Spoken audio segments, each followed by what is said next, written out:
Success Mantra, V shape future. Hello everyone, welcome you all in the 5th episode of marathon. ये आपको अक्टूबर का marathon होगा and I hope आपकी preparation बहुत अच्छी चल रही होगी। जिनकी नहीं अच्छी चल रही, प्लीज कुछ वीडियोस रिवाइज कर लो, मैराथन रिवाइज कर लो। जीके में वैसे ही स्कोर 15+ आ जाएंगे, इट्स कंप्लीट गारंटी। और जो लोग डेली फॉलो कर रहे हैं उनको भी पता होगा कि डिफरेंट मॉक्स अभी देते होगे, राइट? डिफरेंट मॉक्स देते होगे, सैंपल पेपर देते होगे, क्लैट का सैंपल पेपर आया, 2 मॉक्स देते होगे, तो उसमें लग जाता है अंदाज कि हाँ सही पढ़ रहे हैं ये। And I have just given like 60 to 100 topics in division, like अगस्त, सितंबर, अक्टूबर, नवंबर का एक सेपरेट लिंक मिलेगा आपको, मिल चुका होगा ये सभी तक। एंड एक लिंक होगा जिसमें क्लैट मोस्ट इंपॉर्टेंट टॉपिक 18 दिसंबर के नाम से टॉपिक है। उस टॉपिक के अंदर 45 सब टॉपिक्स हैं, और 45 सब टॉपिक्स अगर करके जाओगे, इट्स माई गारंटी कि आराम से 15 मार्क्स से 20 के बीच में, 15-20 के रेंज के बीच में आप लाइक कर जाओगे easily. There can be no if और बट कि हाँ सर क्या होगा नहीं होगा, बोल दिया मतलब बोल दिया, उसमें से ही आएंगे। 15 क्वेश्चन तो आराम से कर लोगे, कोई बहुत बड़ा इशू नहीं है, राइट? एंड ये इंफॉर्मेशन थी क्लैट वालों के लिए। Now for those who are going for the AILET, देखो आईलेट के एग्जाम का आफ्टर इफेक्ट आपको 12 तारीख को नहीं होना चाहिए, क्योंकि आईलेट केवल एक ऑप्शन देता है और क्लैट आपको 22 ऑप्शन देते हैं।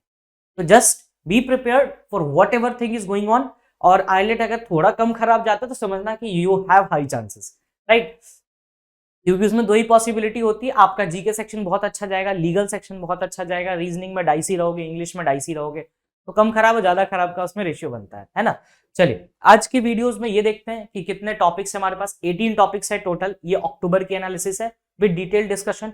कुछ ऐसे टॉपिक्स है जो नवंबर में भी चले, तो I try to link that those topics also. And it's my recommendation to everyone कि इसकी प्रिंट निकाल लेना, और उसका जो एडिशन करते हैं हम उसमें एज यूजुअल उसमें एडिशन कर लेना, राइट? चलिए स्टार्ट करते हैं। पहले इंट्रोडक्शन ले लेते हैं भाई। ग्रीवियंस रिड्रेसल इंडेक्स, ये index basically administrative reform release करता है, और ये रिलेटेड है UIDAI से। जो करते हो ना मेरा आधार मेरी पहचान, ये वहीं से आता है। इंडस वाटर ट्रीटी, ये बहुत न्यूज में रहा रिसेंटली, ये सितंबर में भी मैंने इसको पढ़ाया था, लाइक 5 to 8 सितंबर के बीच में, when Sheikh Hasina came to India. और जब शेख हसीना इंडिया आई तो खुशियारा रिवर ट्रीटी हुई। अब लोगों को लगता है सर खुशियारा और बराक रिवर के बीच में थोड़ा सा इशू रहता है, तो Barak is a distributary of Kushiyara, तो उसका टेंशन नहीं लेना है। खुशियारा रिवर ट्रीटी से लिंक करेंगे, और यहां पर लिंक करेंगे हम इसे बांग्लादेश के साथ। And I give you sufficient सब टॉपिक्स टू रीड इट, ताकि आपका रिवीजन भी चलता रहे साथ साथ। यूएन पीस कीपिंग मिशन, इसको लिंक करेंगे UNMOGIP से, United Nations military observer group of India and Pakistan. ठीक है, ये पैब्लो रियोस साहब अर्जेंटीना के हैं जो इसके हेड बने हैं recently. Financial action task force, भाई इसको 2-3 जगह से लिंक कर देंगे, NCRB, CCTNS, प्लस एक टेरर फोरम हुआ न्यू दिल्ली में, वहां भी इसको लेके जाएंगे। और ये न्यूज में इसलिए था क्योंकि पाकिस्तान को इस लिस्ट से हटाया गया। 5th टॉपिक है हमारा इंटरपोल, देखेंगे गरुड़ा से लिंक होगा, और इसका 19th असेंबली सेशन भी हुआ न्यू दिल्ली में, तो वहां से इसको सब लिंक कर देंगे। 6th टॉपिक है हमारे पास नॉर्थ स्ट्रीम पाइपलाइन। भाई साहब ये नेचुरल गैस का पाइपलाइन है, और मीथेन रिलीज हुआ था, ठीक है। मोर ओवर इस नॉर्थ स्ट्रीम पाइपलाइन को हम रशिया के पॉइंट ऑफ व्यू से देखेंगे। और plus environment is the most important, क्योंकि इस पे कमेंट करने वाला था UNEP, United Nations Environment Programme. 7th topic है हमारे पास Supreme Court delivers split verdict on Karnataka hijab ban. ठीक है, तो इसको देखेंगे और इसको लिंक कर देंगे हम ईरान से, है ना। 8th टॉपिक है हमारे पास ग्रीन क्रैकर्स, ये दिल्ली वालों को मतलब आशीर्वाद प्राप्त है पॉल्यूशन का, तो इसको देखेंगे। और इसको पर्टिकुलर टॉपिक हम लिंक करेंगे एयर क्वालिटी इंडेक्स से। और 2-3 टॉपिक्स और है इसमें, CSIR, और उससे भी लिंक कर लेंगे, क्योंकि CSIR ही एक बॉडी है जो कि इसके अप्रूवल देती है। और टाइप्स ऑफ ग्रीन क्रैकर भी देखेंगे। एंड एक प्लस टॉपिक है इसमें सफर, थोड़ा सा उसको भी लिंक कर देंगे। सेंट्रल बैंक डिजिटल करेंसी, इस पर्टिकुलर टॉपिक को हम लिंक करेंगे टोकेनाइजेशन से, जो कि आपको अक्टूबर मिड में हुआ, tokenization plus non fungible tokens. ठीक है, अब एक टॉपिक है हमारे पास ब्लू फ्लैग बीच। इंडिया में टोटल ब्लू फ्लैग सर्टिफाइड बीच है 12। तो देखेंगे कौन कौन से बीच है। मिनिकॉय को मिला अभी रिसेंटली, तो वहां से इसको लिंक करेंगे। 11th टॉपिक है हमारे पास ग्लोबल हंगर इंडेक्स। देखो ग्लोबल हंगर इंडेक्स जो है ये सेपरेटली मत पढ़ना कभी भी। ग्लोबल हंगर इंडेक्स के साथ साथ बहुत सारे सब इंडेक्सेस रिलीज हुए, उसमें से एक आता है ग्लोबल इनोवेशन इंडेक्स और एनवायरमेंट परफॉर्मेंस इंडेक्स, जिसमें इंडिया की रैंक थी 180 आउट ऑफ 180। तो आई मेंशन सम टॉपिक्स जिससे ये लिंक हो जाएगा। 12th इज द मार्स और वाइटर मिशन, ये आपको मॉम से रिलेटेड है, जो कि हो गया रिटायर अब। महाकाल टेम्पल कॉरिडोर, इसको लिंक कर देंगे हम काशी विश्वनाथ से, ताकि एक सब टॉपिक बना रहे। सप्तकोसी हाई डैम प्रोजेक्ट, ये नेपाल वाला है। काली महाकाली को देखने को मिलेगा इसमें, काली एंड महाकाली रिवर। एलसीएच प्रचंड, बहुत छोटा सा टॉपिक है, इसको जोरावर के एंड से देख लेंगे थोड़ा सा। एबॉर्शन राइट्स, क्वेश्चन आता है बहुत ज्यादा कि सर डीवाई चंद्रचूड़ साहब ने ऐसा बोल तो दिया था एबॉर्शन के बारे में कि अनमैरिड वुमेन्स को भी राइट होगा एबॉर्शन का, क्योंकि आर्टिकल 14 वायलेट होता है। बट क्वेश्चन तो ऐसे आता ही नहीं है कभी। क्वेश्चन आता है यूएस के कॉन्टेक्स्ट में, रो वर्सेस वेड का केस। 17th है अंबेडकर सर्किट, ये 26 नवंबर कॉन्स्टिट्यूशन डे के रूप में इस चीज को हम कनेक्ट करके देखेंगे। बुर्किना फासो कूप, इसकी ज्योग्राफी देखेंगे, कौन था वो मिलिट्री हेड जिसने बुर्किना फासो का कूप किया, तो ये सब टॉपिक्स इसमें देखेंगे। आई होप कि यहाँ पे आपको अभी तक क्लियर हो गया होगा कि कौन कौन सा पॉइंट ऑफ डिस्कशन हमारा होगा। Now let's start the discussion, और एडिशन भी करते जाएंगे। ये देख लो, मेरा आधार मेरी पहचान, एज टोल्ड अर्लियर। तो पहले इसके बारे में थोड़ा सा बात करते हैं, उसके बाद फिर इस पे फैक्ट्स भी देख लेंगे। अभी ग्रीवियंस रिड्रेसल इंडेक्स को सेकेंड टाइम फर्स्ट रैंक देने वाला है, फर्स्ट रैंक दिया गया है UIDAI को, unique identification authority of India. Unique identification authority of India जो है वो एक स्टैट्यूटरी बॉडी है, क्योंकि वो 2016 के एक्ट से बनता है, आधार एक्ट से बनता है, मतलब उसको गवर्न किया जाता है। और ओरिजिनली UIDAI जो है वो 2009 में आया, राइट। अब इसको गवर्न करने वाली मिनिस्ट्री कौन होगी? METI, ministry of information and technology. और इस रिपोर्ट को पब्लिश करता है department of administrative reform and public grievances. हर महीने ये चीज रिलीज होती है। तो एक बार देख लेते हैं और कौन कौन सा केस है इसमें। तो अभी जितना अभी इंफॉर्मेशन बताया गया, अगर उतना भी माइंड में रखोगे तो ये कुछ नहीं है, फिर 2 मिनट का खेल है बस। Unique identification authority of India top the GRI second consecutive month, और UIDA is a statutory authority established under the Aadhaar Act 2016, administered by METI, Ministry of Information Technology. GRI published by Department of Administrative Reform and Public Grievances. It ranks ministry, ये छोड़ सकते हो, इसमें completely fine है, ये skip कर सकते हो line. UIDAI's mandate for 12 digit unique identification number. Obviously आधार देखना कभी अपना, 4 का 3 रो बनता है, तो 12 डिजिट का आपको आधार हो जाता है। अब इसमें आगे देखते हैं। UIDAI was initially set up by the government of India in 2009। तो सर प्रॉब्लम ये आता है कि आप बोल रहे हैं कि स्टैट्यूटरी अथॉरिटी है, स्टैट्यूटरी 2016 का है, बना 2009 में। 2009 में केवल बनाया गया था प्लानिंग कमीशन के एजेंट्स में, प्लानिंग कमीशन के एजेंट्स में इसको बनाया गया, और फिर उसके बाद 2016 में जब आधार एक्ट लाया गया बाय अ मनी बिल, तो उसको गवर्न करना लग गया इसको।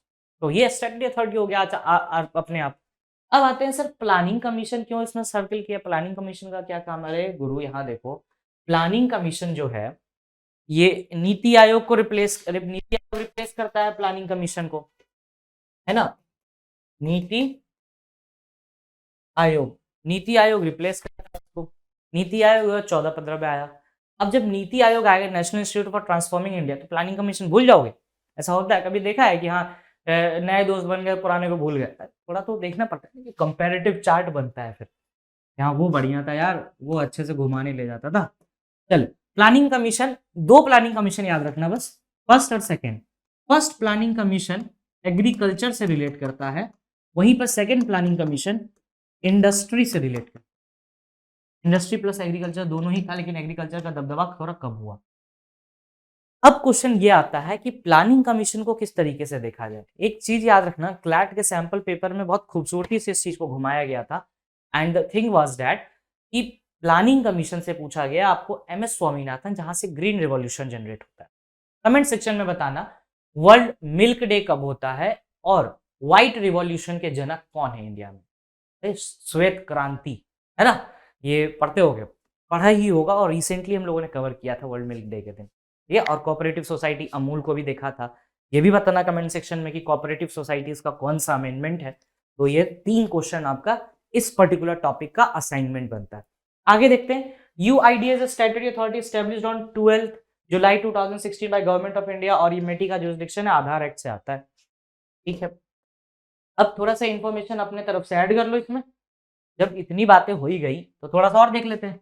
आधार जो है वो as a money bill pass होता है। हम सर मनी बिल की क्यों, तो अब देखो मनी बिल जो होता है ना, मनी बिल में प्रेसिडेंट का पहले से पूछ लेते हैं, हाँ भाई बताओ लाएंगे, पास करोगे कि नहीं करोगे। प्रेसिडेंट को पहले दिखा देते हैं, उसका आराम से पास करते चलेगा, कोई टेंशन है, कोई लोड ही नहीं है ना। पहले पापा मम्मी से पूछ ले कि जाएंगे कि नहीं, उसका आराम से प्लान बनाए जा रहे हो। वही चीज है यहाँ पर मनी बिल।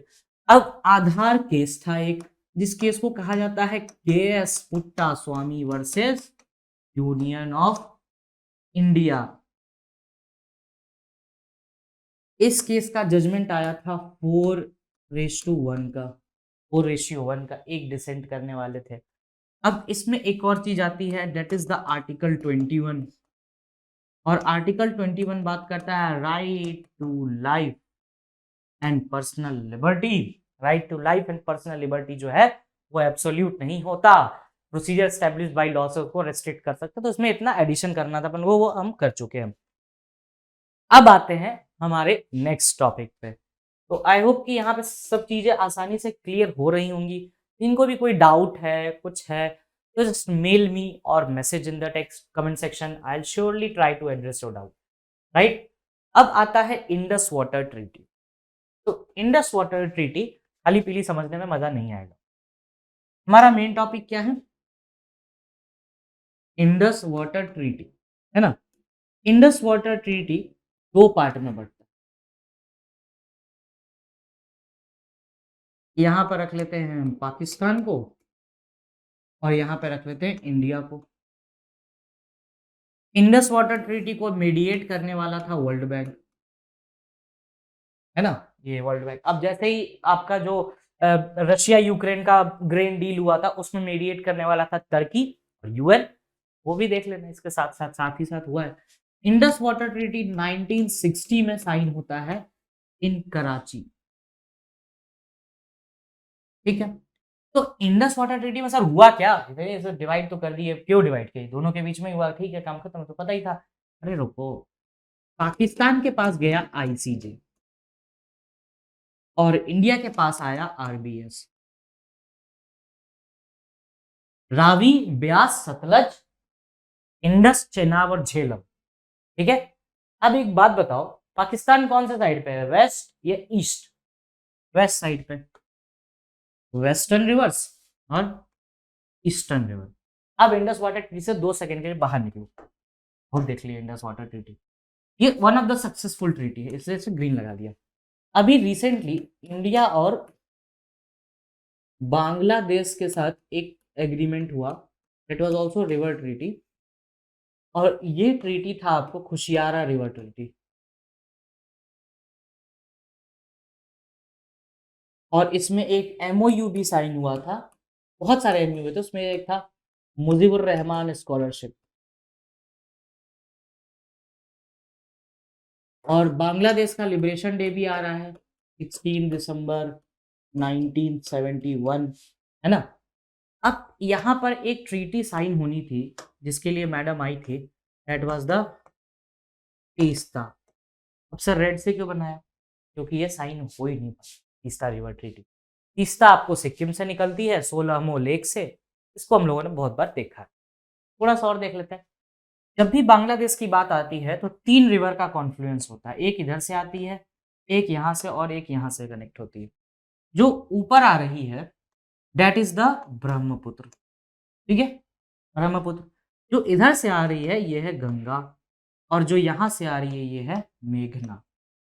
तो सर ऐसा तो कुछ होता ही नहीं है। ब्रह्मपुत्र जब बांग्लादेश में आती है तो हम उसे कहते हैं जमुना, ठीक है? यमुना नहीं, ये मतलब ये एक्सेंट वाला यमुना नहीं कर देना, जमुना नदी, तो ये जमुना अलग है, ये प्रॉपर जमुना ही है।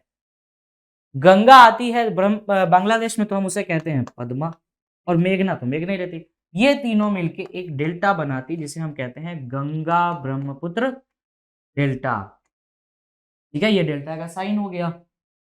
अब गंगा ब्रह्मपुत्र डेल्टा इंपॉर्टेंट है क्योंकि यहाँ पर इसे हम कहते हैं सुंदरबन डेल्टा। सर क्यों बोलते हैं सुंदरबन डेल्टा? क्योंकि यहाँ पर सुंदरी ट्री है, लार्ज अमाउंट में पाया जाता है सुंदरी ट्री। और सुंदरबन जो है वो आपका लार्जेस्ट एरिया वाइज वेटलैंड भी है, वेटलैंड, और वर्ल्ड का है ओलिविया, है ना? अब इंडिया में 75 वेटलैंड्स आए इस बार, इंडिया एट द रेट 75 के नाम पे 75 वेटलैंड्स भी आए। सबसे ज्यादा वेटलैंड आपको आंध्र प्रदेश में मिल जाएगा, आई मीन तमिलनाडु में। इससे पहले यूपी में था, अब तमिल में। तो ये सब क्वेश्चंस आपको सब लिंक्स हुए टॉपिक्स। एक टॉपिक था इंडस वाटर ट्रीटी, वहां से लिंक कर गए इंडिया बांग्लादेश, वहां से ले गए सुंदरबन, और सुंदरबन से ले गए आपको वेटलैंड्स पे। तो 3 टॉपिक इस पर्टिकुलर कॉन्टेक्स्ट में हम लोगों ने विटनेस किया। अब जितना पढ़े हो भूल मत जाना, रिटेन आओ अपने इंडस वाटर ट्रीटी पे, क्योंकि ये हमारा मेन टॉपिक था। तो ये घूमना, मुझे कोई शौक नहीं है घूमने का इतना, यहाँ Indus I could have done कि इंडस वाटर ट्रीटी हो गया, चलो बढ़िया आगे बढ़ते हैं। ये बताने का इंटेंशन ही यही था कि इसके साथ ये टॉपिक है, इसके साथ आपका वेटलैंड है, और वेटलैंड करोगे तो कॉन्सेप्ट हो जाएगा full top clear. Ramsar convention Iran में साइन हुआ था 71 में, तो इसको भी एक बार यानी कि आपको देखना है। चलिए आगे आते हैं इंडस वाटर ट्रीटी पे। इंडस वाटर ट्रीटी ये देख रहे हो भाई साहब, मतलब यहाँ देखो, पहले ये देख लेते हैं। पाकिस्तान वेस्ट में तो वेस्टर्न कंट्रोल, इधर देख लो, यहीं पर साथ जब इतना भी कर लोगे ना तो पूरा आधी चीजें क्लियर होगी तुम्हारी, कुछ बचा ही नहीं। बस आपको बस रैटल और किशनगंगा देखना है, किशनगंगा और रैटल हाइड्रोइलेक्ट्रिक पावर प्लांट जिसके बीच का डिस्प्यूट है, जिसके कारण वर्ल्ड बैंक ने एक मेडिएटर असाइन किया और एक आर्बिट्रेटर असाइन किया है, न्यूट्रल, ठीक है? उनका नाम देखना है और किशनगंगा रैटल देखना है। मेन तुमने कर लिया यहाँ पर, ये वाला करती कि पाकिस्तान इंडिया, इंडिया आरबीएस, पाकिस्तान आईसीजे, पाकिस्तान वेस्ट में, इंडिया ईस्ट में, बीच में वर्ल्ड बैंक है। ये वेस्ट बंगाल मत समझना, ये वर्ल्ड बैंक है, वर्ल्ड बैंक ना समझ लो, वेस्ट बंगाल ने यहाँ पे मेडिएटर किया था। चलो आगे देखते हैं इस पर्टिकुलर टॉपिक में हमारे लिए और क्या क्या है।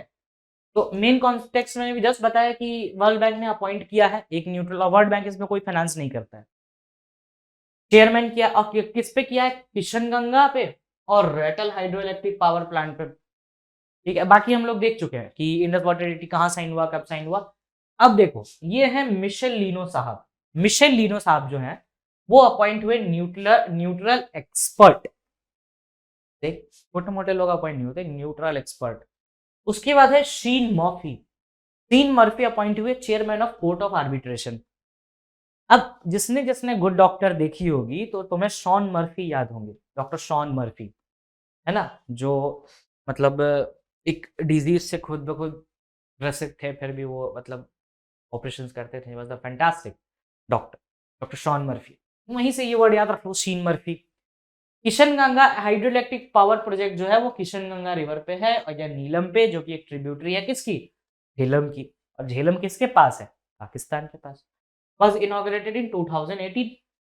रैटल जो है वो चेनाब के, चेनाब किसके पास है? इंडिया के पास, आईसीजे। इंडिया के पास नहीं, चेनाब पाकिस्तान के पास है, आईसीजे के, ठीक है? ये ICJ international court of justice नहीं है, इंडस, चेनाब और झेलम है। चलो ये भी देख लो भाई, इंडस, झेलम, चेनाब पाकिस्तान के पास, ये रावी, ब्यास, सतलज इंडिया के पास। अब आपको क्या करना है, एक एक असाइनमेंट करना है इसके साथ साथ। अब देख लो वो क्या असाइनमेंट, हाँ यही लिखते हैं चलिए, क्योंकि क्लैट पूछ चुका है इसीलिए। बॉर्डर लेंथ आपको देखना है इंडिया पाक का, India PoK Pakistan occupied Kashmir, मतलब कितना रीजन, मतलब ये रीजन ऑक्युपाइड, मेरे कोई बॉर्डर ही तो शेयर करता होगा। रिवर लेंथ इंडस का,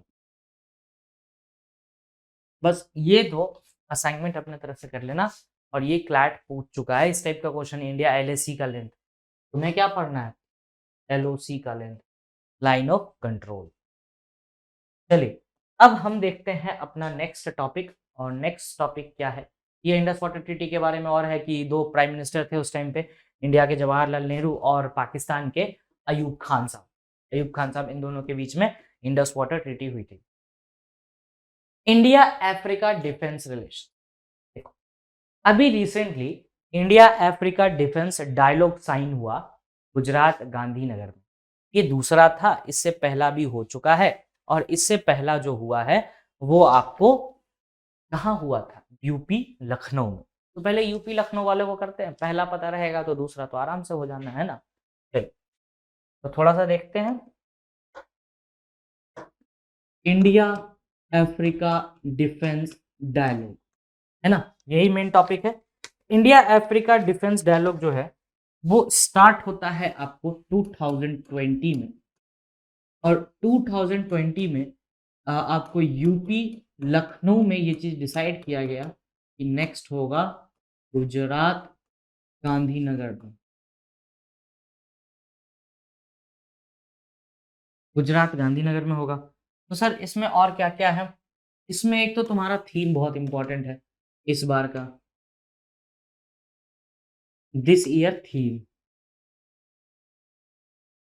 साल की थीम क्या है, तो इस साल की थीम है adopting strategy for synergising, adopting strategy for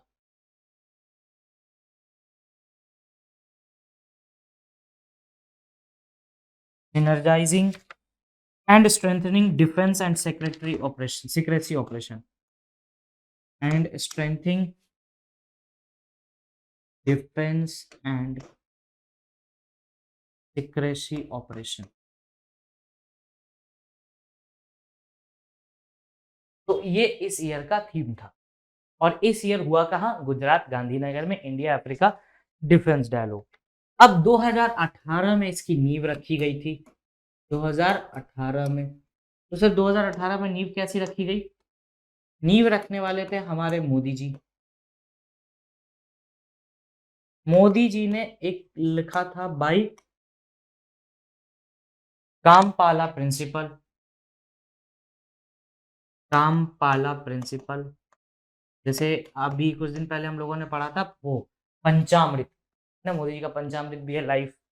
तो कामपाला प्रिंसिपल आया था, कामपाला प्रिंसिपल में प्राइवेट सेक्टर के साथ पार्टनरशिप करके डेवलपमेंट की बात कही गई। उसके बाद इंडिया अफ्रीका डिफेंस डायलॉग हुआ यूपी लखनऊ में, जिसमें नींव रखी गई गुजरात गांधीनगर डायलॉग की, जिसका थीम है एडॉप्टिंग स्ट्रैटेजी सिनर्जाइजिंग, ये सब इसकी लिंक वो थीम है।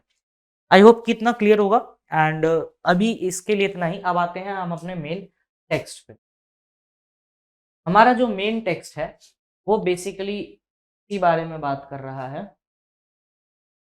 तो इंडिया अफ्रीका का जो डिफेंस डायलॉग है अभी वाला, तो इसमें क्या क्या पढ़ना है ये देख लेते हैं। ये recently sidelines of Def Expo के नाम से हुआ, राइट। और फिर इसमें आपको India Africa defence dialogue 2020 held Def Expo, फिर आउटकम ऑफ 2020 डिक्लेरेशन गांधीनगर वाला हुआ। ये मैप है, एक बार थोड़ा सा घूम के आ जाना मैप से, बस ज्यादा कुछ इसमें इंपॉर्टेंट नहीं। अब आते हैं हमारे थर्ड टॉपिक पे। थर्ड टॉपिक जो है हमारा वो ये बोलता है United Nations peace keeping mission, UN peace keeping.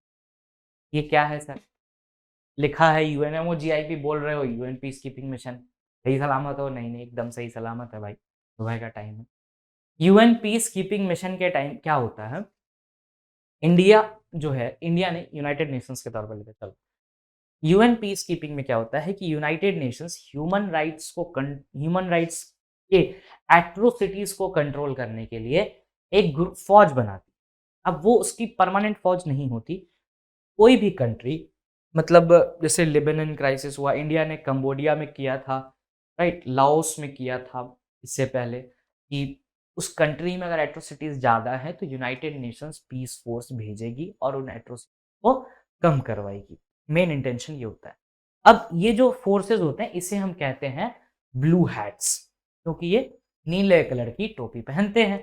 अब प्रॉब्लम ये आता है कि सर, अब प्रॉब्लम नहीं, यहाँ पर इस पूरे मिशन को कहा जाता है United Nations peace keeping mission. ये लिंक होता है UNMOGIP से, जो स्टार्टिंग में मैंने बताया था ये चीज, United Nations military observer group of India and Pakistan. UNMOGIP जो है 1948 में बाई ये रिजोल्यूशन, पहले कहानी सुन लो उसके बाद फैक्ट्स पे आएंगे, जल्दी हो जाएगा काम, जल्दी हो जाएगा, टाइम नहीं लगेगा, I won't take your much time. UNMOGIP जो है आपका, वो बेसिकली ये बताता है 1948 में बना UNCIP के नाम से, यूनाइटेड नेशंस का एक काउंसिल मेंबर्स का ग्रुप था, सिक्योरिटी काउंसिल में UNCIP बना, फिर उसका लेटर ऑन एक रेजोल्यूशन और पास होता है, UNMOGIP बन जाता है, जिसमें ये कहा जाता है कि इंडिया और पाकिस्तान के बीच के जो डिफरेंसेस हैं उनको सॉर्ट आउट करने के लिए एक आर्बिट्रेटर होगा जो कि न्यूट्रल होगा और यूनाइटेड नेशंस अपॉइंट करेगा। ठीक है, अब इस बार जो है वो अपॉइंट हुए हैं गिलर्मो पैब्लो रियोस, ये अर्जेंटीना से बिलोंग करते हैं भाई साहब। ठीक है, तो इनके बारे में थोड़ा सा देख लेंगे UNMOGIP, क्योंकि इनका अगस्त में अपॉइंटमेंट हुआ है। तो आई होप कि समझ गए होगे, यूनाइटेड नेशंस के दोनों बॉडी थे, UNMOGIP और UN पीस कीपिंग मिशन। तो अब इसको डिटेल में देखते हैं। चलिए, अब हमारे पास टॉपिक है UNMOGIP, बात पता चल गई। Secretary general rear admiral Guillermo Pablo Rios Argentina से है, ये अपॉइंट हुए हैं। अब आते हैं UNMOGIP पे। स्टैब्लिश हुई 1949 में। अब जब कश्मीर में जो पहला कॉन्फ्लिक्ट हुआ 47-48 में हुआ, उसी के बाद इंडिया UN चला गया। तो सिक्योरिटी काउंसिल ने कहा कि कश्मीर कॉन्फ्लिक्ट को कंट्रोल करना पड़ेगा हमको भाई, नहीं तो प्रॉब्लम हो जाएगा, क्योंकि ये पहले से ही एक चीज देखना, यूनाइटेड नेशंस जो है वो पहले था आपको league of Nations, league of Nations के नाम से चलता था, और लीग ऑफ नेशंस जो है वो आया था 1920 में, और लीग ऑफ नेशंस का फेलियर था वर्ल्ड वॉर 2, मतलब वन ऑफ द फेलियर, और उसके बाद बनता है यूनाइटेड नेशंस 1945 में, और लीग ऑफ नेशंस बना था after world war 1, 1920 league of Nations, ये ऐसी चीज याद रखना। तो अब अगर क्वेश्चन आएगा लीग ऑफ नेशंस तो कर लोगे ना, लीग ऑफ नेशंस का लिंक भी मिल गया, UN का पुराना नाम लीग ऑफ नेशंस था, इसलिए इन्होंने इंटरफेयर किया कि नहीं भाई हमें जरूरी है, पहले हम कर चुके हैं एक बार गलती हरकत, क्योंकि लीग ऑफ नेशंस जब बना 1920 में तो इसका इंटेंशन था पीस, है ना, पीस वगैरह एस्टेब्लिश करना। और वर्ल्ड वॉर 1 में एक क्लॉज जर्मनी को साइन करवाया गया था, that was the war guilt clause, war guilt clause sign करवाया गया था, जिसमें जर्मनी को 5 मिलियन यूरोज देने थे, अपनी स्टैंडिंग आर्मी लिमिट कर दी थी, उनकी एयरफोर्स नहीं बना सकते थे। 26 ऑनवर्ड नाजी आता है, जर्मनी हिटलर नाजी पार्टी बनाता है वो, और नाजी जर्मनी जो है वो अपना एयरफोर्स एक्सटेंड करता है, फिर भी लीग ऑफ नेशंस कुछ नहीं बोलता। जापान में होता है, कोरिया में होता है प्रॉब्लम, लेकिन लीग ऑफ नेशंस शांत रहता है।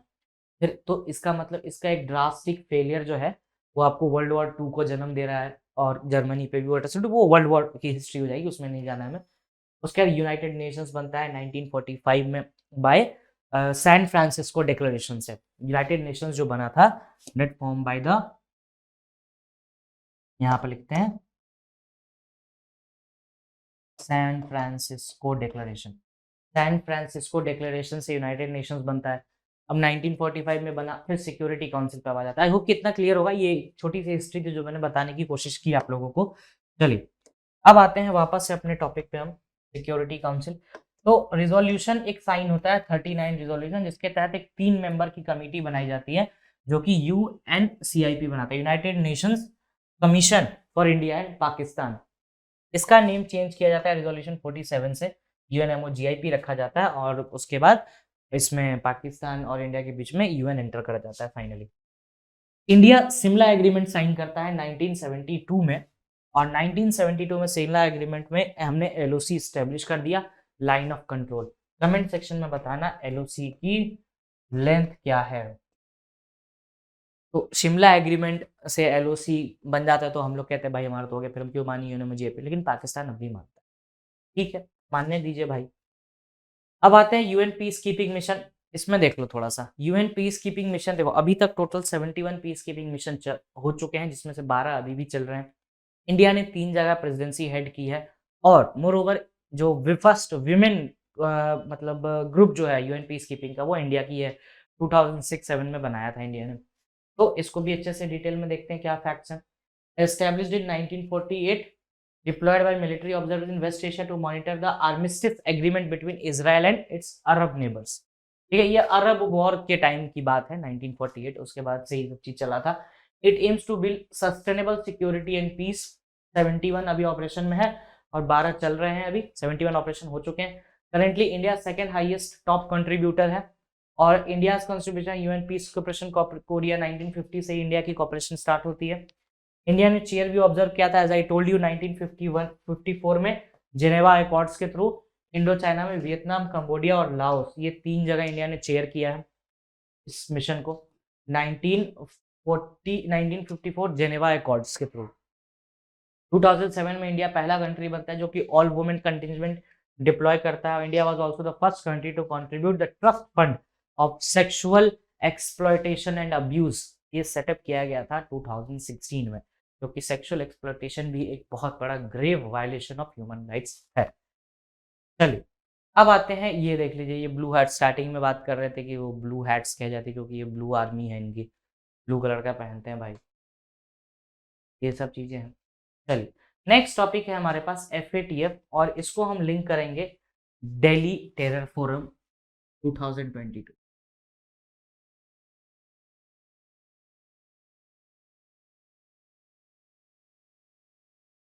इससे लिंक कर लेंगे, ये न्यू दिल्ली में हुआ था। अब financial action task force news में क्यों है सर? तो देखो, FATF न्यूज में इसीलिए है क्योंकि FATF जो है उसने पाकिस्तान को ग्रे लिस्ट से हटाया। पाकिस्तान ग्रे लिस्ट में 2008 में आया था। FATF की 2 लिस्ट होती है, एक ग्रे लिस्ट और एक ब्लैक। अब बात करेंगे डिटेल में। पाकिस्तान को ग्रे लिस्ट से हटाया गया, और पाकिस्तान ग्रे लिस्ट में आया था आपको 2008 में। ठीक है, ये एक बेसिक एनिमिटी हो गई इसकी। इंडिया, अब इसके हेड जो है वो है टी राजा कुमार, सिंगापुर से हैं भाई साहब। अबाउट FATF की बात करें, देखो FATF जो स्टार्टिंग हुआ था, FATF टेरर फाइनेंसिंग के लिए स्टार्ट हुआ था। ठीक है, और 9/11 के अटैक के बाद 2001 में जब 9/11 हुआ, 9 तारीख के 11वां महीना 9/11 जब हुआ, तो 9/11 के बाद FATF जो है उसने मनी लॉन्ड्रिंग वाला भी शामिल कर लिया। और मनी लॉन्ड्रिंग की बात करें तो इंडिया का money prevention of money laundering act है 2002 का, प्लस इसमें एक केस था इसी साल आया जिसमें बात की गई आपको मनी लॉन्ड्रिंग के रिगार्डिंग, तो वो था निकेश ताराचंद का केस। निकेश ताराचंद का केस था वो। प्लस इसमें एक चीज और ऐड कर लेना, ईडी के बारे में थोड़ा सा पढ़ के जाना, एनफोर्समेंट डायरेक्टरेट, क्योंकि ईडी ही बॉडी होती है जो इसमें सब कुछ देखभाल करती है। अब ये स्टैब्लिश होता है 1989 में, पेरिस में G7 की मीटिंग चल रही थी, उस टाइम पे ही स्टैब्लिश होता है। FATF में 37 मेंबर हैं और 2 रीजनल ऑर्गेनाइजेशंस हैं। रीजनल ऑर्गेनाइजेशन में आपको गल्फ कॉपरेशन काउंसिल और यूरोपियन कमीशन है। अब इसमें एक चीज आता है, गल्फ कॉपरेशन काउंसिल और यूरोपियन कमीशन। यूरोपियन कमीशन तो पता ही होगा, यूरोपियन यूनियन के जितने मेंबर्स होते हैं वो यूरोपियन काउंसिल में आते हैं। ठीक है, अब गल्फ कॉपरेशन काउंसिल में आपको 6 मेंबर आते हैं। इसका सेक्रेटरीट आपको रियाद में है, तो एक बार गल्फ कॉपरेशन काउंसिल भी पढ़ के जाना, will help you. Gulf Cooperation Council और यूरोपियन कमीशन, और गल्फ कॉपरेशन काउंसिल को रिसेंटली हम लोगों ने पढ़ा था। India became a member of FATF in 2010, observer था 2006 में। 9/11 के बाद इसने अपना मैंडेट एक्सपेंड किया। राइट, यहाँ तक कोई प्रॉब्लम नहीं होना चाहिए। नेक्स्ट देखते हैं FATF सेशंस। देखो, FATF की सेशन की बात करें ना, तो उसके 3 सेशंस होते हैं, प्लेनरी सेशंस होते हैं, और 3 अलग अलग महीने में होते हैं, फेब, जून एंड अक्टूबर में। तो ये 3 बार इसके होते हैं, फेब, जून, अक्टूबर। और इसका हेडक्वार्टर OECD है, हेडक्वार्टर इन पेरिस। और as of now Iran, North Korea and Myanmar, ये तीनों ब्लैक लिस्ट में है। और ग्रे लिस्ट का वो होता है जिसको हेवन ऑफ टेरर कहते हैं, नॉन कोऑपरेटिव कंट्रीज को हम ब्लैक लिस्ट में डालते हैं, जिसमें नॉर्थ कोरिया, ईरान और म्यांमार है। अभी शायद ये UAE की भी बात चल रही थी कि ग्रे लिस्ट में ऐड करने की। तो इतना इसमें देख लेना, it is more than enough. ये देख लो भाई, ये कंट्रीज हैं 37 कंट्रीज, और इसमें दो आपके गल्फ कोऑपरेशन काउंसिल हैं, यूरोपियन कमीशन भी है। गल्फ कोऑपरेशन काउंसिल में 6 मतलब टोटल कंट्रीज हैं, जिसमें आपको जब ये पूरा देखोगे गल्फ कोऑपरेशन काउंसिल तो कतर, ओमान ये सब भी आता है, और रियाद का सेक्रेटरीट है। चलिए आगे देखते हैं इंटरपोल। इंटरपोल बेसिकली 90th इसका जनरल असेंबली का मीटिंग हुआ, ठीक है, जो आपको न्यू दिल्ली में हुआ। इंटरपोल इंडिया के एनसीबी के साथ मिलकर काम करता है, एकमात्र ऑर्गेनाइजेशन है अब जिसके साथ काम करता है। सीबीआई का एक ऑपरेशन था, ऑपरेशन गरुड़, उसमें इंटरपोल ने साथ दिया, और इसके बाद इन लोगों ने मिलजुल के काम किया, और ये बेसिकली ट्रैफिकिंग से रिलेटेड था और ड्रग एक्टिविटीज से। इंटरपोल न्यूज में इसलिए था क्योंकि इसका 19th जनरल असेंबली की मीटिंग हुई न्यू दिल्ली में। मोरल न्यूज देखते हैं, ये एक मेटावर्स भी लॉन्च करने वाला है इंटरपोल, जिसमें आप रजिस्टर्ड मेंबर ही इसका मेटावर्स को यूज कर पाएंगे और इसका सेक्रेटरीट घूम सकते हैं। मेटावर्स में क्या होता है, 3D वर्चुअल स्पेस बनाया जाता है जिसमें साथ हो लेकिन नहीं हो, ठीक है। अब आगे देखते हैं इंटरपोल में क्या क्या भाई, 195 कंट्रीज हैं, इसका हेडक्वार्टर लियोन फ्रांस में है, और इंटरपोल कुछ नोटिस रिलीज करता है 2020 नोटिस। रेड नोटिस की बात करो तो उसमें location and arrest of the person की बात होती है। ब्लू नोटिस में additional information of that very particular person जिसको अरेस्ट करना है। ग्रीन नोटिस में वार्निंग दी जाती है कि भाई अभी भी वक्त है, रुक जाओ। येलो नोटिस में क्या होता है, मिसिंग पर्सन के बारे में। ब्लैक नोटिस में आपको to seek the information on unidentified bodies. Orange notice to warn of an event on person object process representing something something। Purple notice to information of the modus operandi के बारे में बताता है। और Interpol UN Security Council, ये group and individual who target the UN Security Council sanctions committee के बारे में बताता है। तो इस पर्टिकुलर सेक्शन में इतना ही था जो आपको देखना है अगर हम बात करें इंटरपोल के बारे में। नाउ द थिंग अराइजेस कि सर इसके बाद एक टॉपिक और है आपका नॉर्थ स्ट्रीम, जो कि काफ़ी इंपॉर्टेंस होल्ड करता है when it comes to the Russia Ukraine conflict. तो नॉर्थ स्ट्रीम के बारे में बात करेंगे थोड़ा सा, और देखेंगे कि क्या क्या रिलेटेड एस्पेक्ट है। तो I try to add more कि इसमें एडिशन हो जाए आपको। हमारा मेन टॉपिक क्या है, नॉर्थ स्ट्रीम। नॉर्थ स्ट्रीम वाले टॉपिक को आप दो जगह लेके जा सकते हैं। पहला है आपको एनवायरमेंट, और दूसरा है रशिया यूक्रेन। ये दो जगह लेके जा सकते हैं नॉर्थ स्ट्रीम को। एनवायरनमेंट में आपको पढ़ना होगा यूनाइटेड नेशंस एनवायरनमेंट प्रोग्राम, जिसके बारे में हम देखेंगे, एंड आई होप कि आप प्रिंट जो निकाला है आप लोगों ने, मैं आप इस लिखते चल रहे होंगे साथ साथ। यूनाइटेड नेशंस एनवायरनमेंट प्रोग्राम 1972 में आता है, और इसका हेडक्वार्टर है आपको नायरोबी केन्या में।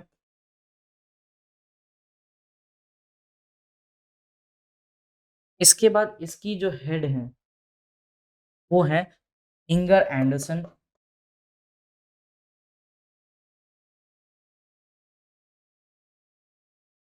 अब एनवायरनमेंट की जब बात करेंगे तो थोड़ा सा IUCN भी देखना होगा इस बार, क्योंकि IUCN न्यूज़ में चला था। अभी रिसेंटली हम लोगों ने आपको वेटलैंड भी देख लिया। ये नॉर्थ स्ट्रीम का नहीं है, ये अलग से टॉपिक्स हैं, IUCN, वेटलैंड, और मोर ओवर टॉपिक्स देखा जाए तो चीता और टाइगर प्रोजेक्ट भी देख सकते हैं आप साथ साथ। अब ये तो है जर्मनी में वैसे नॉर्थ स्ट्रीम पाइपलाइन, रशिया और इंडिया वो यूक्रेन के बीच का। रशिया यूक्रेन वॉर में आप न्यूक्लियर पावर प्लांट देख सकते हो। न्यूक्लियर पावर प्लांट, दो न्यूक्लियर पावर प्लांट हैं यहाँ पे इंपॉर्टेंट जो न्यूज़ में रहे, ज़ैपोरिज़िया और आपको ज़ैपोरिज़िया और चेरोबिनल डिजास्टर जो कि 1986 में हुआ। जब ये दोनों देख रहे हैं तो इंटरनेशनल एटॉमिक एनर्जी एजेंसी देखना होगा। इंटरनेशनल एटॉमिक एजेंसी में फॉर्म कब हुआ, हेड कौन है और हेडक्वार्टर कहाँ है, इतनी चीज़ें इसमें देखनी होगी। अब रशिया यूक्रेन की बात करें तो बीच में एक पोलैंड वाला भी इशू आया था। पोलैंड में जो भाई रशिया मेड मिसाइल चली गई थी वहाँ पे, तो वो देखना ज़रूरी है यहाँ पर। अभी हम लेंथ वगैरह भी देख लेंगे नॉर्थ स्ट्रीम की। प्लस इसके बीच में एक ब्लैक सी ग्रेन डील हुआ था, ब्लैक ग्रेन डील कर लेते हैं इसको भाई, ब्लैक सी ग्रेन डील, जिसको मीडिएट किया था टर्की और यूएन ने। तो इतना सफिशिएंट है अभी के कॉन्टेक्स्ट में इसको देखने। अब बात करते हैं north stream pipeline. Basically UNEP ने कहा कि भाई मीथेन गैस जो रिलीज हुई है, मीथेन गैस की लीकेज हुई है नॉर्थ स्ट्रीम पाइपलाइन की फटने से। दो पाइपलाइन है, north stream 1, north stream 2। North stream 1 जो है वो 1224 किलोमीटर की है और नॉर्थ स्ट्रीम 2 1200 किलोमीटर की पाइपलाइन है। नॉर्थ स्ट्रीम 1 ये रशिया के वायबॉग से लुब्मिन जर्मनी तक जाती है और नॉर्थ स्ट्रीम 2 उस्त-लुंगा रशिया से ग्रिफ्सवॉल्ड जर्मनी तक जाती है और ये बाल्टिक सी में है। बाल्टिक सी याद रखना, ये बड़ा इंपॉर्टेंट है बाल्टिक सी भाई। ये देखो बाल्टिक सी, वायबॉर्ग रशिया से वेस्टफील्ड तक जा रही है north stream pipeline, north stream 2। अब इतना सफिशिएंट था। अब देखते हैं हमारा next topic, that is the supreme court split verdict. तो अभी तक देख लिया कि भाई ये 6 टॉपिक्स क्लियर हो गए होंगे आई गेस की, और इसमें से मोस्ट ऑफ द टाइम आपने क्वेश्चंस भी देखा होगा। Now it's time for the हिजाब वर्डिक्ट, और कर्नाटका हाई कोर्ट ने जो वर्डिक्ट दिया सुप्रीम कोर्ट ने दिया। बट इसको जानने से पहले एक बार इसका लिंकिंग टॉपिक देख लेते हैं, सर ये लिंक कहाँ से होगा। देखो ये पर्टिकुलर टॉपिक जो है उसको लेके जाओ ईरान में। ईरान में जो प्रोटेस्ट हो रहा है ना माशा अमीन का, उसके साथ लिंक में कुछ बड़े हाई फाई क्वेश्चंस नहीं आएंगे, बस मेन ये नाम याद रखो और ईरान का हेड और किस तरह की कॉन्स्टिट्यूशन है, किस तरह का गवर्नमेंट है वहाँ पे, वो याद रखो। कॉन्स्टिट्यूशन मुनाक है, फिर कैसा है, 2-3 बातें इसमें याद रखनी है, उससे ज़्यादा कुछ नहीं। चलिए नेक्स्ट इसमें देखते हैं कि भाई टाइमलाइन क्या था इस केस का। तो I have a very beautiful timeline from NDTV से जो मैंने निकाला है, वो यही है कि पहले पूरी कहानी सुनो क्या था। केस था उडुपी पीयू कॉलेज का, ठीक है। उस कॉलेज में पहले तो कर्नाटका गवर्नमेंट ने एक अपना ऑर्डर निकाला और उस ऑर्डर में ये कहा गया कि हिजाब जो है वो नहीं पहन के आना है स्कूल में, ठीक है, ये बात बताई गई। लेकिन उसके बाद इस कॉलेज की लड़कियों ने किया प्रोटेस्ट, मुस्लिम गर्ल्स जो थी उन्होंने प्रोटेस्ट किया, उन्होंने ये कहा कि हिजाब जो है हमारा पहनना वो हमारा राइट है और कॉन्स्टिट्यूशन हमें ये राइट देता है। आपके माइंड में क्वेश्चन आना चाहिए, ऐसा कौन सा भाई आर्टिकल इसमें लिखा है कि हिजाब पहनना राइट है। अरे देखो इम्प्लिडली लिखा है, एक्सप्लिसिटली नहीं लिखा हुआ है। इम्प्लाइडली अगर देखें तो article 19 freedom of speech and expression की बात करता है, आर्टिकल 25 राइट टू रिलीजन की बात करता है जिसमें प्रैक्टिस प्रोफेस एंड प्रोपोगेट की बात होती है, आर्टिकल 26 मेंटेन करने की बात करता है और आर्टिकल 51 जिसमें आपको पीस एंड सिक्योरिटी की बात करता है।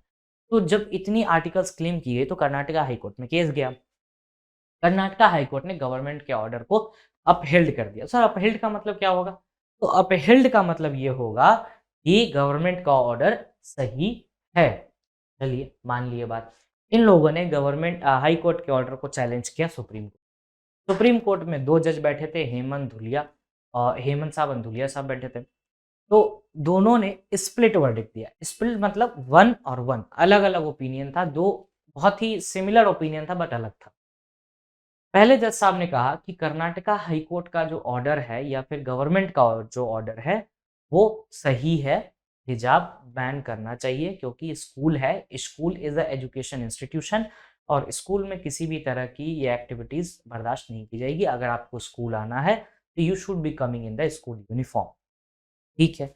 दूसरे जज साहब ने एक लिबरल अप्रोच लिया, उन्होंने कहा कि at least girls are coming to the school. ये बहुत बड़ी बात है आज के टाइम पे कि गर्ल्स एटलीस्ट स्कूल आ रही हैं, गिव देम अपॉर्चुनिटी। तो अपॉर्चुनिटी की बात की गई, इन्होंने कहा कि it's a matter of choice, it's not like कि गवर्नमेंट बैन कर सकता है नहीं कर सकता, चॉइस है, पहन के आना नहीं आना है मत। तो ये थी पूरी कहानी। अब आते हैं केस पे और केस का नाम था आपको आहिस्ता शिफा वर्सेस स्टेट ऑफ कर्नाटक। तो ये 2 जज बेंच थे जिन्होंने स्प्लिट वर्डिक्ट दिया। अभी की कहानी सभी के समझ में आ गई होगी, इसमें कोई रॉकेट साइंस नहीं। केस था आहिस्ता शिफा versus state of Karnataka and others का। जस्टिस सुधांशु धुलिया एंड हेमंत गुप्ता, ये 2 जज थे, पहले वाले और ये दूसरे वाले। सुधांशु धुलिया ने कहा कि जजमेंट ऑफ कर्नाटका हाईकोर्ट को सेट असाइड कर दिया, मतलब इन्होंने कहा चॉइस वाली बात, तू अपना चॉइस है, तुम कौन होते हो मना कर। हेमंत गुप्ता साहब ने कहा कि हिजाब बैन वर्डिक्ट सही था हिजाब बैन होना चाहिए, इट इज एजुकेशन इंस्टीट्यूशन, और एजुकेशन इंस्टीट्यूशन में हम ये सब चीजें बर्दाश्त नहीं करेंगे।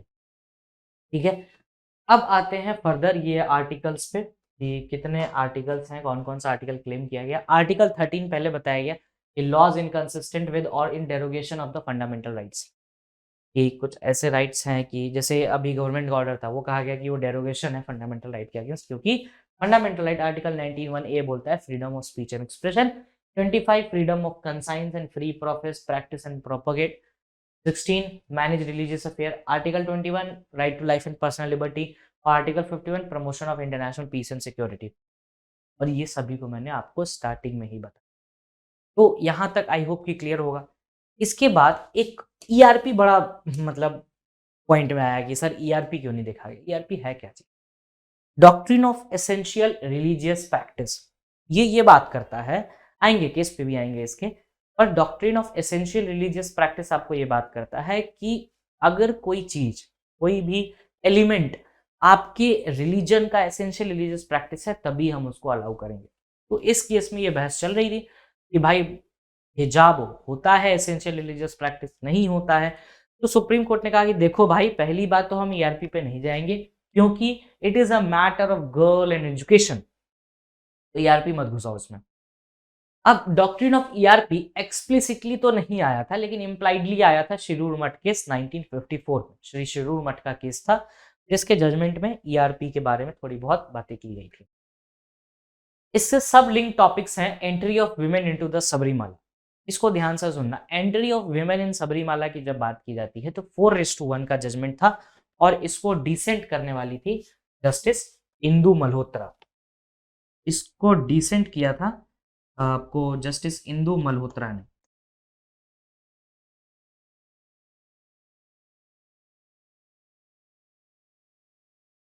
इंदु मल्होत्रा जी ने इनको डिसेंट किया था। इस केस में बेसिकली ये हुआ था कि केरला में एक सबरीमाला टेम्पल है, और इस टेम्पल में एक डीटी है लॉर्ड अयप्पा, जो कि ब्रह्मचारी है बाय बर्थ। तो ये ब्रह्मचारी कैरेक्टर भगवान का डिस्ट्रॉय हो जाता है अगर कोई women during the time of periods अगर उस टेम्पल में आती है, और ये पीरियड का टाइम उन्होंने कहा कि 10 to 55 ईयर्स ऑफ वुमेन के बैन है। तो सुप्रीम कोर्ट ने कहा are you kidding, it's the 21st century, article 14 का डायरेक्ट वायलेशन है, इसमें और कुछ नहीं देखा जाए। जस्टिस इंदु मल्होत्रा का यही कहना था कि we should not be entering into the religion like this. तो इसके बाद 9 जज बेंच भी बनी, जो आज तक बनी हुई है, देखते हैं क्या होता है। तो इसमें सुप्रीम कोर्ट ने अलाउ किया वुमेन के एंट्री को। सेकेंड, मोर ओवर 2019 में आपको एक मतलब हाजी अली, सुना होगा नाम अपने, हाजी अली दरगाह। हाजी अली दरगाह पे जो मुसल्ला होता है, मुसल्ला is the prayer area of like मस्जिद, मस्जिद का जो प्रेयर एरिया होता है उसको हम कहते हैं मुसल्ला। विमेन को एंट्री अलाउड नहीं थी, दे वर मोर लाइक इर्राशनल ग्राउंड्स, बहुत वाहियात ग्राउंड्स थे। तो उस ग्राउंड पे सुप्रीम कोर्ट ने भी उसको काटा और कहा कि इस्लाम में विमेन, इसमें विमेन की एंट्री होगी और विमेन जाएंगी अंदर, तो विमेन की एंट्री अलाउ की गई हाजी अली दरगाह केस में। सेकंड इसमें एस्पेक्ट आता है दाऊदी वोहरा का। इसमें एक केस है, इस केस का नाम है Sunita Tiwari versus Union of India.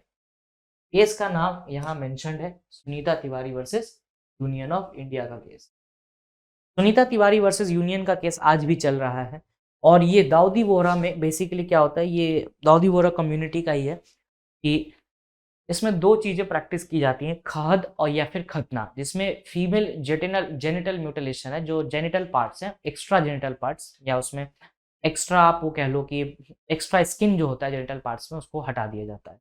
तो it is a cruelty and मतलब अलग ही चीज़ है जो कि नहीं प्रैक्टिस होना चाहिए, एक फिर से वायलेशन ही है यहाँ पर, वो भी सुप्रीम कोर्ट ने कंसाइंस में लिया हुआ है। तो ये थे इसके सपोर्टिंग जजमेंट्स और प्रीवियस केस आयशा शिफा वाला, और आर्टिकल्स जो कि हम लोगों ने बहुत डिटेल में इस केस को देखा, राइट। चलिए नेक्स्ट आते हैं, ये पूरा टाइमलाइन एनडीटीवी से जो लिया गया है। अब आते हैं हमारा नेक्स्ट टॉपिक जो है ग्रीन क्रैकर्स। जो दिल्ली वाले हैं उन लोगों को यहाँ पर एक वरदान प्राप्त है ग्रीन क्रैकर्स का, और इनको पॉल्यूशन का वरदान बेसिकली प्राप्त है, जिस वरदान का एक क्रिटिक बनता है ग्रीन क्रैकर्स। इसमें हम सब टॉपिक लिंक करेंगे, एयर क्वालिटी इंडेक्स और सफर। और आई एम बेटिंग यू कि इससे रिलेटेड आपने अभी तक क्वेश्चंस देखे होंगे, ना का सवाल ही नहीं है। नहीं देखा तो तुमने या तो मॉक नहीं दिया है या तो तुमने ढंग का मॉक नहीं दिया है। कुछ नहीं तो ये क्वेश्चन तो जरूर देखा होगा CSIR, ठीक है, काउंसिल फॉर रिसर्च वाला, इसको भी देखेंगे। देखो, सुप्रीम कोर्ट के ऑर्डर के हिसाब से देखा जाए तो दिल्ली में केवल ग्रीन क्रैकर ही जलाए जाने चाहिए। ग्रीन क्रैकर्स जो होते हैं वो लो एमिशन होते हैं, ये मतलब ज्यादा सल्फर नाइट्रेट्स, ज्यादा साउंड नहीं करते, 100 से 130 डेसिबल का ही साउंड होता है इनका, और 30% तक एमिशन को डाउन करते हैं, ठीक है। Green crackers comes with a quick response code, QR code होता है जिससे आप डिफरेंशिएट कर सकते हो कि वो कन्वेंशनल क्रैकर जो पुराने वाले अपना सुतली बॉम्ब, मुर्गा छाप, ये सब जो होता है उससे अलग है। ये ग्रीन क्रैकर की पहचान होती है। और developed by CSIR, council for scientific and industrial research. इसी की बात कर रहे थे हम कि अगर ये नहीं देखा तो भाई साहब तुमने पढ़ा ही नहीं है, या तुमने मॉक नहीं दिया, या तुमने मॉक ढंग का नहीं दिया, ठीक है। CSIR, council for scientific and industrial research के बारे में। अब देखते हैं टाइप्स ऑफ ग्रीन क्रैकर। देखो बस, 3 तरह का ग्रीन क्रैकर होता है, श्वास, दर, सफल। तो सबको देखेंगे। श्वास की बात करें तो ये नाम से ही समझ में आता है कि श्वास है क्या, सेफ वाटर रिलीजर। मतलब पटाखा जब फोड़ोगे ना, पटाखे इसका जब फोड़ोगे तो इसमें ना वाटर वेपर रिलीज होता है, जिसके कारण वो डस्ट को कैप्चर कर लेता है, एनवायरमेंट में नहीं जाने देता, तो एमिशन कंट्रोल कर लेता है। श्वास is a safe water रिलीजर which suppress the dust रिलीजर bye releasing the water vapour, और 30% तक ये रिड्यूस कर देता है। ये था पहला टाइप। अब आएंगे दूसरे टाइप पे, which is the star. Star basically thermite cracker होता है, safe thermite cracker which does not comprise potassium nitrate and sulphur, ये दोनों चीजें ये नहीं करता। और reduce particular matter display and reduce the sound intensity, intensity of particular matter को रिड्यूस करता है। आपके माइंड में क्वेश्चन आना चाहिए, सर ये पार्टिकुलेट मैटर क्या है? पार्टिकुलर मैटर जो छोटे छोटे डस्ट होते हैं उसी को हम बोलते हैं पार्टिकुलेट मैटर। ये दो कैटेगरी में होते हैं, 2.5 और एक 10 pm। इसमें से सबसे हार्मफुल होता है 2.5, क्योंकि 2.5 जो वो इजीली आप इनहेल कर सकते हो, बहुत आसान। 10 वाला इनहेल नहीं होगा इतनी आसानी से। अब आते हैं सफल। ये मिनिमल एल्यूमिनियम वाला होता है, एल्यूमिनियम कम होता है, इसमें मैग्नीशियम होता है। Instead it measures, it ensures reduction in sound in comparison to the traditional crackers. अब आगे देखते हैं इसमें क्या है भाई। कन्वेंशनल क्रैकर्स, कन्वेंशनल क्रैकर में ऑक्साइड्स होते हैं, नाइट्रेट्स होते हैं, उसका PM बहुत ज्यादा प्रोड्यूस करता है, 160 टू 200 डेसिबल्स की साउंड रिलीज करता है, तो ये बहुत ज्यादा प्रॉब्लम है। केस लॉस में देखा जाए तो एक ग्रीन नॉइस पॉल्यूशन केस था 2005 का, काफी पुराना केस है, जिसमें सुप्रीम कोर्ट ने इशू किया directions to restrict the use of fireworks, और 10 PM की डेडलाइंस भी सेट की कि 10 बजे के बाद फायर क्रैकर्स नहीं फोड़े जाएंगे। और ग्रीन क्रैकर्स का जो केस है वो है Arjun Gopal versus Union of. अब CSIR जाने से पहले हम एक टॉपिक देखेंगे विच इज जो मैंने स्टार्टिंग में लिंक किया था इसको, जिसका नाम है SAFAR, and I have my own notes over this. SAFAR के ऊपर, सफर आपको सफर कम करने पे हेल्प करता है। सफर, सफर बेसिकली है ये system of air quality forecasting and research. System of air quality and forecasting research. System of air quality and forecasting research के बारे में ये बात करता है। सफर जो है ये आपको लॉन्च हुआ 2010 में।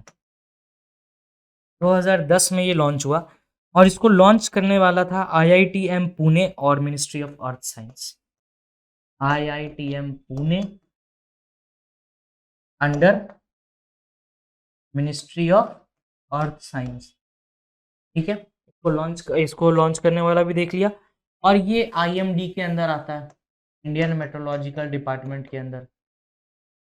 प्लस इसमें अगर और देखना चाहो तो ये बेसिकली 24 से 72 घंटे के अंदर एयर डेटा देता है कि भाई कैसा रहेगा एयर क्वालिटी इंडेक्स में। सफर में इतना देख लो, it is enough as of now. Yes, इतना सफिशिएंट है इस सफर वाले कॉन्टेक्स्ट में। अब हम देखेंगे CSIR। CSIR क्या है? इट इज द लार्जेस्ट, ये R&D के लिए है। 37 नेशनल इसके वर्क्स हैं, इसके 5 यूनिट्स में है, और स्टेब्लिश होता है 1942 में।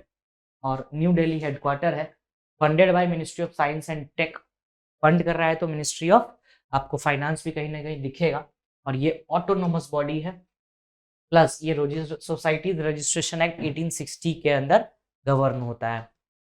अब देखेंगे इसका ऑर्गेनाइजेशनल स्ट्रक्चर क्या है।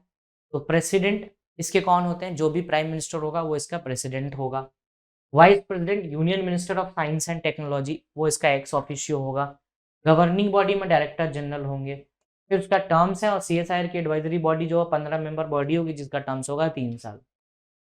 सफर हम लोगों ने देख लिया, ये रहा सफर का कॉन्टेक्स्ट पूरा। सफर अगर सही रखोगे तो सफर अच्छा होगा, सफर आपका सफर आसान करता है। तो अब ये चीज है कि कोड भाई green, yellow, orange, red and purple, ये 4 कलर्स होते हैं 5।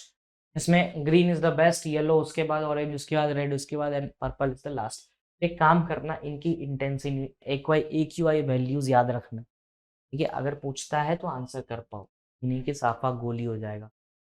अब आते हैं हमारा next topic which is the central bank digital currency. अब सेंट्रल बैंक डिजिटल करेंसी जो है, इसमें बच्चों को 2 तरह से दिक्कत होती है। एक तो कार्ड का टोकेनाइजेशन,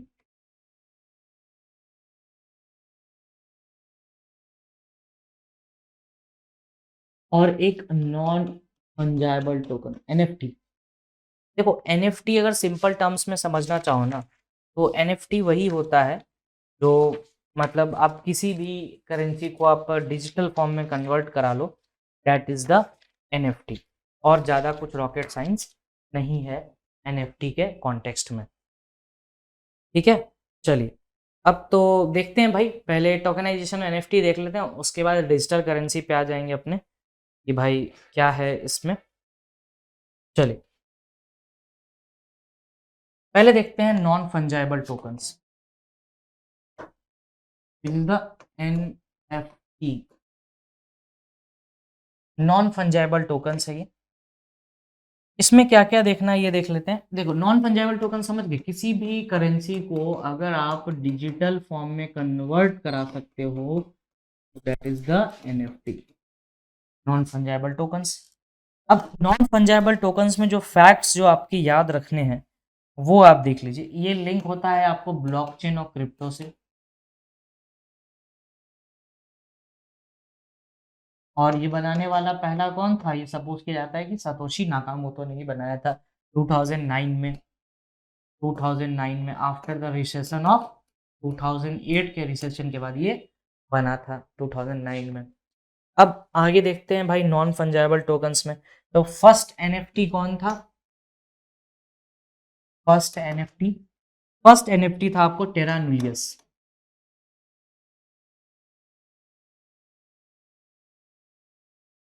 टेरा न्यूलियस, और ये बना था आपको 2015 में, ठीक है। अब इसमें आगे देखते हैं भाई, उसके बाद आपको बहुत सारे NFTs आने लगे in the form of crypto, तो दोनों लिंक चलेगा साथ साथ में। वो है आपको यूडियो कार्ड्स, कुछ ऐसे ऐसे नाम याद रखना, पूछ देता है कभी कभार, दिमाग खराब होता है एग्जामिनर का। तो यूडियो कार्ड्स, उसके बाद क्रिप्टो पंक्स,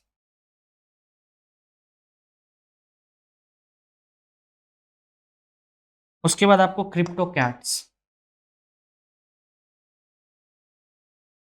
ये आया था आपको 2017 में। और NFT और क्रिप्टो करेंसी थोड़ा सा डिफरेंस होता है कि apart from NFT and cryptocurrencies being built on the blockchain, they are different. Cryptocurrency is a currency that is fungible. Cryptocurrency जो होता है वो फंजाइबल होता है, ये पहले से ही डिजिटल फॉर्म में रहता है भाई। और क्रिप्टो पे इंडिया जो है वो 30% टैक्स लगाता है, तो इसकी लीगैलिटी और इलीगैलिटी पता नहीं। अब नॉन फंजाइबल और फंजाइबल में अंतर क्या होता है सर, तो ये बड़ा इंपॉर्टेंट एस्पेक्ट होता है। ये NFT जो होता है वो नॉन फंजाइबल होता है, और वो फंजाइबल होता है क्रिप्टो। तो नॉन फंजाइबल और फंजाइबल में डिफरेंस यही होता है, फंजाइबल जो नॉन फंजाइबल होता है वो म्यूचुअली इंटरचेंज नहीं कर सकता, मतलब सामने वाली करेंसी और अपोजिट करेंसी दोनों जो है वो म्यूचुअल इंटरचेंज नहीं होती, लेकिन क्रिप्टो में म्यूचुअल इंटरचेंज होता है। सामने वाली करेंसी के हिसाब से वो वेरी कर देता है, एक क्रिप्टो लो दूसरा क्रिप्टो ले सकते हो आप, लेकिन ऐसा NFT में नहीं है, ठीक है। वो नॉन फंजाइबल है, वो म्यूचुअली आपको, non fungible means that NFT are not mutually interchange. भाई एनएफटीज म्यूचुअली इंटरचेंज नहीं हो सकते, क्रिप्टो म्यूचुअली इंटरचेंज हो सकते हैं, यही डिफरेंस है। लिंक बस ब्लॉकचेन क्रिप्टो के साथ है। 2009 सतोशी नाकामोटो। एक बार क्रिप्टो भी देख लेना, what was the first crypto currency, ठीक है, देख ही देते हैं फर्स्ट क्रिप्टो करेंसी कौन था। और 2008 का एस रिसेशन, तब जिसके बाद आपको एससीओ वगैरह की जनरल मीटिंग स्टार्ट हो गई। SCO that is the Shanghai corporation organisation, इस बार हुआ था उज्बेकिस्तान में। और इसके बाद फंजाइबल 30% इंडिया टैक्स लगाता है। फिर उसके बाद क्यूरियो कार्ड्स, क्रिप्टो पंक्स और क्रिप्टो कैट्स, ये कुछ एनएफटीज है। उसके बाद फर्स्ट था टेरा न्यूलियस 2015। नॉन फंजाइबल मतलब वो म्यूचुअली आपको इंटरचेंजेबल नहीं होता है, और फंजाइबल म्यूचुअली इंटरचेंजेबल होता है। आई होप कि इतना क्लियर होगा। तो इसके बाद हम देख लेंगे थोड़ा सा इसको डिटेल में टोकेनाइजेशन से लिंक कर लेंगे। तो एक बार इसको कंफर्म कर लो, and if you have any doubt just put a mention, I will surely address it। and tokenization of card basically जो कॉन्सेप्ट होता है, ये बहुत आसान सा कॉन्सेप्ट है, छोटा सा कॉन्सेप्ट है। Tokenization,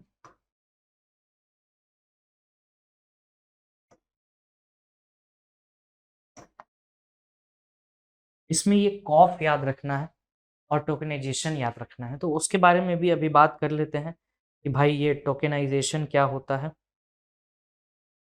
tokenization of card, tokenization basically क्या होती है कि जो एक्चुअल कार्ड होता है आपका, जैसे डेबिट या क्रेडिट कार्ड होता है, उसके जगह पे ये टोकन देंगे। जैसे ओटीपी मिलता है ना आपको, वन टाइम पासवर्ड, उस टाइप का ये टोकन देंगे, स्लिप देंगे। वो टोकन के थ्रू आप अपना कार्ड को एक्सेस कर सकते हो, जिसे हम कहते हैं कार्ड टोकेनाइजेशन। अगर इस पूरे टर्म को ठग से लिखो, ये हो जाएगा कार्ड टोकेनाइजेशन। अभी हम सीबीडीसी पे नहीं आए हैं, अभी हमारा यही टॉपिक चल रहा है। आई होप कि एनएफटी क्लियर होगा। और कैसा लगा सेशन ये जरूर बताना, because I am trying my best to put more and more information. जितना एक इन्फॉर्मेशन में पुश किया जा सकता है उससे ज्यादा ट्राई कर रहे हैं। नहीं तो I don't have any kind of dealing with these things, NFTs और नॉन फंजाइबल क्रिप्टो, फंजाइबल एंड कितने crypto, first crypto and this the card tokenization, इसका तो कोई लिंक ही नहीं है मेरे साथ। That's why I am telling you कि एक बार बताना कि how you like the session and not. अच्छा, जो कार्ड होता है वो 16 डिजिट का होता है, ये भी याद रखना। और ये जो नया रूल है कार्ड टोकेनाइजेशन, ये सितंबर में आया था, सितंबर 2022 से ये चीज न्यूज में आई। एंड कार्ड ऑन फाइल होता है CUF, बस इतना काफी है। और इसके बाद अगर मन हो तो आरबीआई इसके साथ देख लेना, बस है ना। और आरबीआई के लिए बता दें, आरबीआई जो है 1935 में एग्जिस्टेंस में आया बाय एन एक्ट ऑफ 1934, और इसके ऊपर एक कमीशन बैठी थी, that is the Hilton Young commission. और पहले आरबीआई के हेड थे सर ऑसबॉर्न स्मिथ, और CD देशमुख इंडिया के तरफ से थे। इससे ज़्यादा इन्फॉर्मेशन की आपको नीड भी नहीं है। अगर कुछ प्रॉब्लम होगा इसमें तो बताना, आई will surely address it, right. चलिए अब आते हैं हम अपने मेन टॉपिक पे।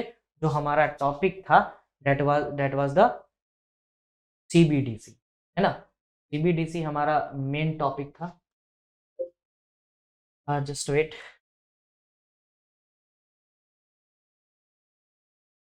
तो CBDC हमारा जो है मेन टॉपिक है, तो उस पर देखते हैं अभी। तो ये रहा CBDC, wait for a while, let me just fix it. हाँ, CBDC है सेंट्रल बैंक डिजिटल करेंसी। तो सेंट्रल बैंक है कौन सा भाई, आरबीआई। तो आरबीआई के बारे में भी हम लोगों ने बात कर ली अच्छे से कि आरबीआई 1934 के एक्ट से 1935 में आया by a commission, Hilton Young commission. और इसके फर्स्ट हेड थे ऑसबॉर्न स्मिथ, और इंडिपेंडेंट इंडिया के थे CD देशमुख साहब, है ना। चलिए अब आते हैं अपने पॉइंट पे। इसमें कॉन्सेप्ट ऑफ नोट है कि digital note basically 9 prominent bank इसमें है। इन प्रोमिनेंट बैंक्स के नाम प्लीज एक बार देख के जाना। ये जनरली बैंक है, कोटक, IDBC, HDFC, यही सब है। उसके बाद ये अमेंडमेंट किया गया आरबीआई 1934 में, और बैंक नोट को इसमें, बैंक नोट का जो टर्म है उसमें अमेंड किया गया। भाई डिजिटल नोट्स भी हो सकते हैं। डिजिटल करेंसी के बारे में जाना जाए तो ये फाइनेंस बिल 2022 से आया, और 2011 कोइनेज एक्ट में ये चीज है कि 1 रुपए का नोट जो है वो सेंट्रल गवर्नमेंट इशू कर, ठीक है। अब CBDC, what CBDC is not. देखो सीबीडीसी कोई मोबाइल मनी नहीं है जो आप पेटीएम यूपीआई करते हो, ये वो चीज नहीं है। CBDC is different from all other wallets, card payment and electronic. CBDC एक न्यू पेमेंट इंस्ट्रूमेंट ही है पूरा पूरा, ठीक है। ये आपका पेटीएम, फोन पे, गूगल पे, भीम पे, ये वाला यूपीआई नहीं है। एक नया पेमेंट इंस्ट्रूमेंट इन्होंने बनाया है और इसकी डायरेक्ट लाइबिलिटी होगी सेंट्रल बैंक के पास as is the primary issuer of the currency. Question आएगा कि प्राइमरी इशूअर कौन है, तो central bank. And who is the central bank, तो RBI is the central bank. और 1 रुपए का नोट कौन इशू करता है, सेंट्रल गवर्नमेंट, कॉइनेज एक्ट 2011 के हिसाब से। उसके बाद देखा जाए तो CBDC are created to be universally accessible, कि कहीं भी जाओ तो एक्सेसिबल हो। अब peer to peer payment mechanism है बिटवीन सेंडर एंड रिसीवर के बीच में चलेगा। चलिए अब आते हैं हमारे नेक्स्ट टॉपिक पे, that is the blue flag certification.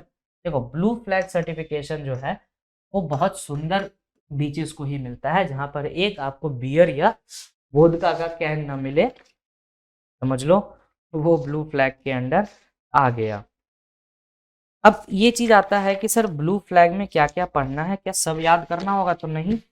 I was arranging my notes, तो सब याद करना होगा तो नहीं नहीं, बिल्कुल नहीं। सब क्यों पढ़ना है, कुछ इंपॉर्टेंट है और हम बैठे हैं बताने के लिए कि क्या क्या आएगा, ठीक है। ब्लू फ्लैग सर्टिफिकेशन जो है वो जब किसी बीच को मिलता है तो उसे हम ब्लू बीच कहते हैं। इसके 33 डिफरेंट क्राइटेरिया है और 33 क्राइटेरिया को 4 पार्ट में बांटा गया है और इसका काउंटर इंडिया अपना एक डेवलप कर रहा है, ठीक है। तो चलिए डिटेल में देखते हैं। Blue flag certification globally recognised eco label accord है by foundation for environment education in Denmark, इसने स्टार्ट किया था। तो water bodies are given this level stringent criteria maintained, और इंडिया में टोटल अभी 12 है। एडिशन किसका हुआ है, कदमत बीच और मिनिकॉय थुंडी बीच, ये दोनों लक्षद्वीप में है। एक काम करिएगा, असाइनमेंट बहुत देर से नहीं दिया, तो एक अंडमान एंड निकोबार को सेपरेट करने वाली 10 डिग्री चैनल पता ही है, तो अंडमान पढ़ लेना एक बार ज्योग्राफी, और प्लस निकोबार उसकी लक्षद्वीप की ज्योग्राफी पढ़ लेना, ये आ सकता है एग्जाम में। इसकी ज्योग्राफी हल्की फुल्की पढ़ लेना, 5 मिनट भी नहीं लगेगा पढ़ने में। अब आते हैं ब्लू फ्लैग सर्टिफिकेशन पे, कि इसमें कोई क्राइटेरिया बेंचमार्क होता है, उसमें ये देख लो क्लीनेस्ट बीचेस में आते हैं 33 ब्लू फ्लैग क्राइटेरिया होते हैं, जो स्टार्टिंग में मैंने बताया। अब इस 33 क्राइटेरिया को जब ये 4 पार्ट में बांटे तो ये आया एनवायरमेंट एजुकेशन, ये आपको रहेगा। तो ये 4 क्राइटेरिया है, एनवायरमेंट एजुकेशन इंफॉर्मेशन, फिर उसके बाद बाथिंग वाटर क्वालिटी, फिर उसके बाद आपको एनवायरमेंटल मैनेजमेंट, फिर कंजर्वेशन सेफ्टी, ये सब बेसिस होना चाहिए। और टोटल अभी तक 5042 बीचों को अवार्ड करा जा चुका है 48 नेशंस में, जिसमें इंडिया के 12 हैं और मोस्ट हैं ग्रीस, फ्रांस, स्पेन में सबसे ज़्यादा है, उसके बाद ग्रीस और फ्रांस, है ना, ये चीज़ें। और इंडिया जो है अपना एक नया लाना चाह रहा है, that is the beams, beach environment and aesthetic management service, और जो कि society of integrated coastal management देखेगा। बीम 2022 में लाया गया था under the ministry of forest and environment, forest and climate change के अंदर। ये देख लो इंडिया के कुछ ब्लू बीचेस, ये गवर्नमेंट ऑफ इंडिया का ही सर्टिफाइड है, तो देख लेना। चलिए आगे आते हैं ग्लोबल हंगर इंडेक्स। तो ग्लोबल हंगर इंडेक्स में इंडिया की जो रैंकिंग है वो आई है इस बार 107, उससे पहले थी 106। तो एक सेकेंड के लिए वेट कर लीजिए।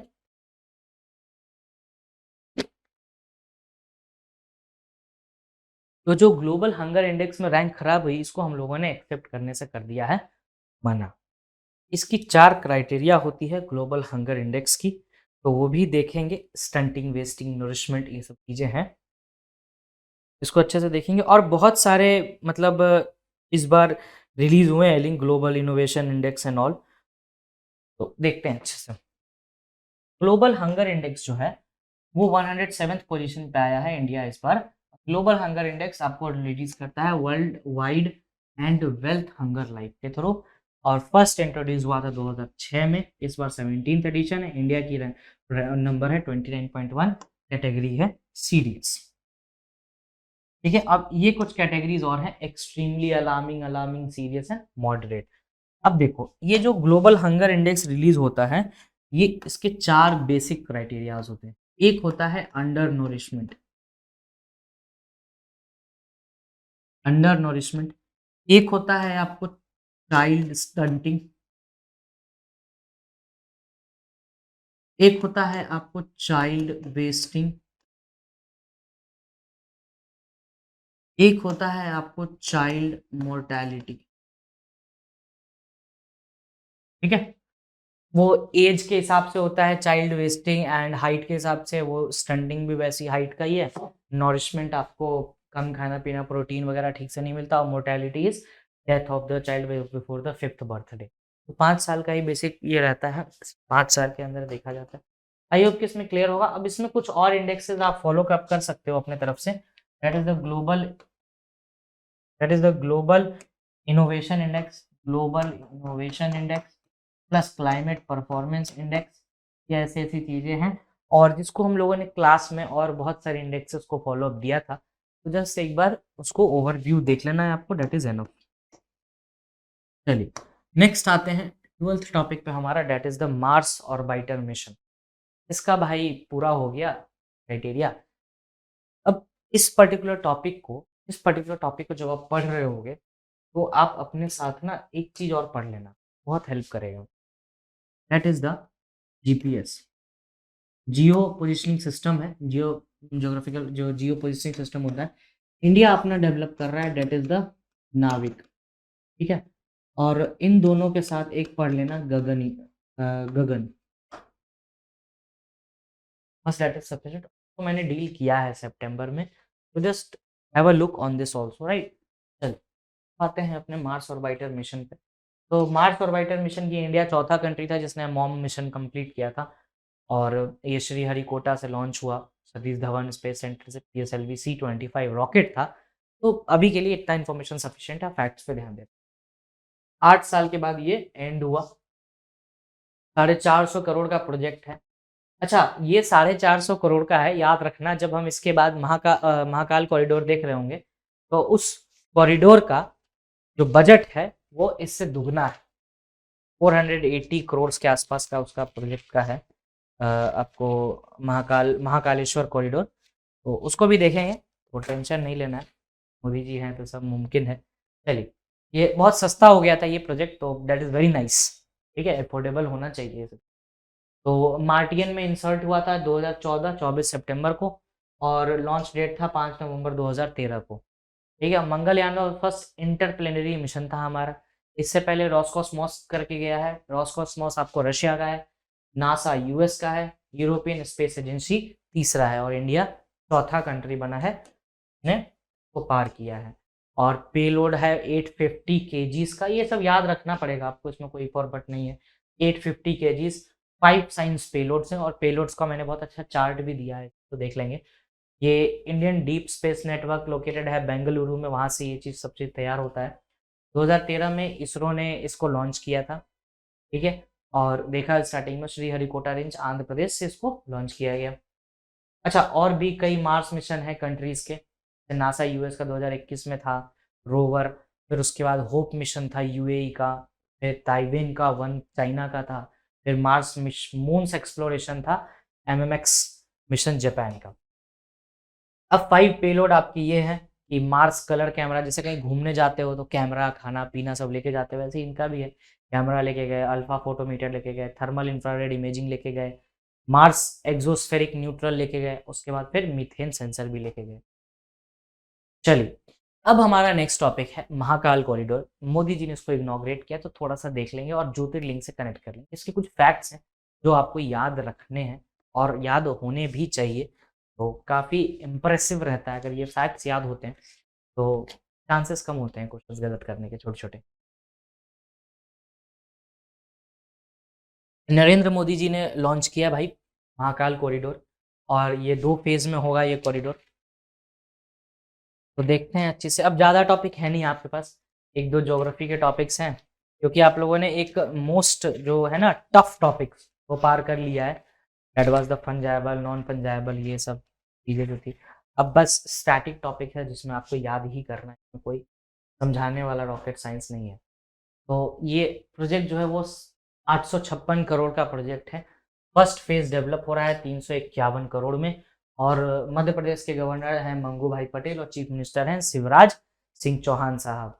महाकालेश्वर टेम्पल कॉरिडोर जो है वो बेटर एम्यूनिटीज प्रोवाइड करेगा, और शिवा हाउस है ये, 12 ज्योतिर्लिंगों में से एक ज्योतिर्लिंग यहाँ भी है महाकालेश्वर कॉरिडोर में, तो उसको हम रीडेवलप कर रहे हैं। ठीक है, तो corridor has around 108 aesthetically ornate pillars made of intricately craved sandstones. तो ये सब बातें हैं इसमें कि ये आप छोड़ भी दोगे तो चलेगा, बट कुछ फैक्ट्स याद रखने ऊपर वाले। बैकग्राउंड देखा जाए तो किसने बनाया था, मराठा जनरल रणोजी शिंदे साहब ने बनवाया है इसको। और कब बनवाया था, 1734 क्रिश्चियन एरा में। बिफोर इंडिपेंडेंस इसको कंट्रोल करता था देवस्थान ट्रस्ट। म्युनिसिपल कॉर्पोरेशन इसको रिप्लेस करता है पोस्ट इंडिपेंडेंस। उज्जैन का म्युनिसिपल कॉर्पोरेशन इसको कंट्रोल करता है। महाकाल कॉरिडोर के बारे में जाने तो महाकाल महाराज मंदिर परिसर विस्तार योजना is a plan of expansion. तो एक्सपेंशन का प्लान का नाम याद रखो, महाकाल महाराज मंदिर परिसर विस्तार योजना, ये इसका नाम है। ब्यूटिफिकेशन किया जाएगा। ये आपको 2.82 हेक्टेयर्स में 17 हेक्टेयर्स में आपको रुद्र सागर लेक भी है। फर्स्ट फेज ऑफ मंदिर में पिनाकी द्वार ये सब बनेगा, और बहुत सारे द्वार हैं, शिव पुराण, शिव तांडव स्वरूप, ये त्रिपुरासुर, ये सब चीजें मेंशन की। ये बेसिकली ये पूजा है। और सेकंड फेज आपको eastern northern fronts of the temple बनाया जाएगा। अच्छा ये बताना, ये द्रविड़न स्टाइल टेम्पल है कि कौन सा टेम्पल है, is the style of temple, ठीक है, द्रविड़ा है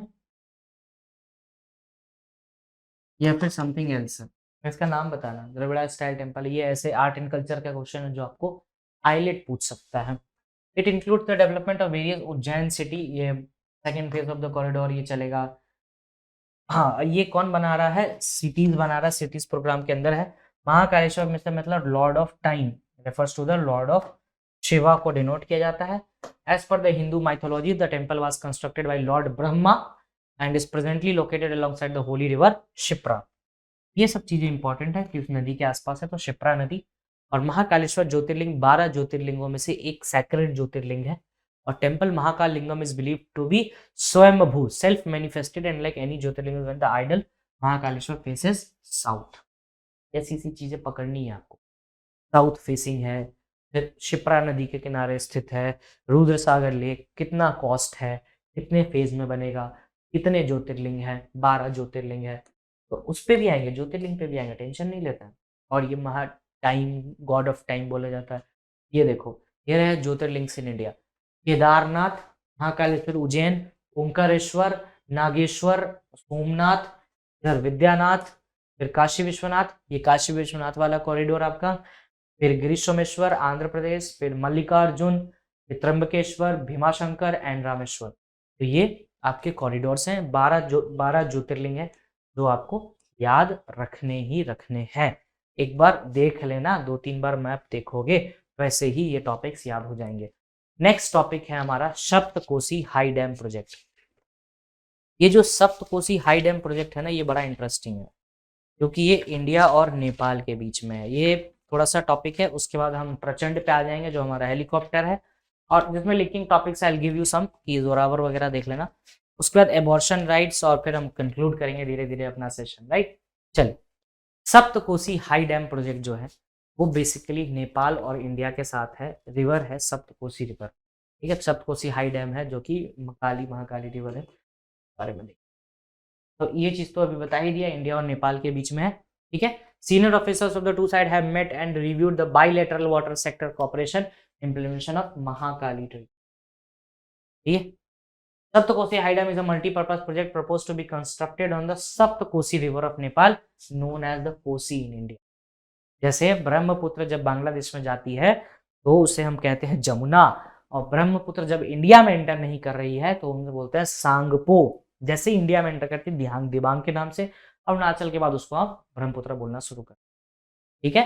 वैसे ही इसका है कि इंडिया में कोसी है, और कोसी जो है वो सौरो ऑफ बिहार भी होती है। The project is primarily aim to control the floods in the south east Nepal. The project will provide irrigation, control floods and generate 3000 megawatt of electricity ये जनरेट करेगा।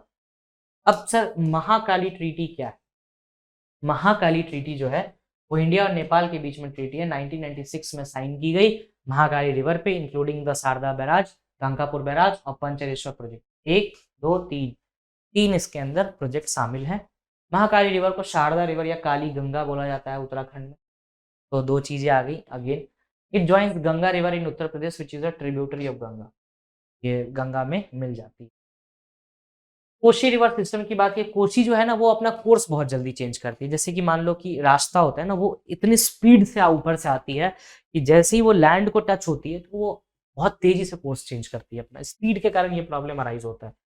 कोसी जो है वो ट्रांस बाउंड्री रिवर है, मतलब ट्रांस बाउंड्री मतलब क्या, नेपाल से आ रही है ये, मतलब दूसरे जगह से आ रही है, दूसरे बाउंड्री से आ रही है। तो तिब्बत, फिर नेपाल, फिर इंडिया, ऐसे 3 है। अब it is a source and in Tibet include the world highest upline and then drains a large part in Nepal before emerging the Gangetic plains. मतलब इंडिया में मैंने कहा था कि बहुत हाइट से आती है, तो वो ऑब्वियसली इसका कोर्स चेंज होता है। 3 मेजर ट्रिब्यूटरीज हैं इसके, सुनकोसी, अरुण और तमूर, 3 इसके ट्रिब्यूटरीज हैं।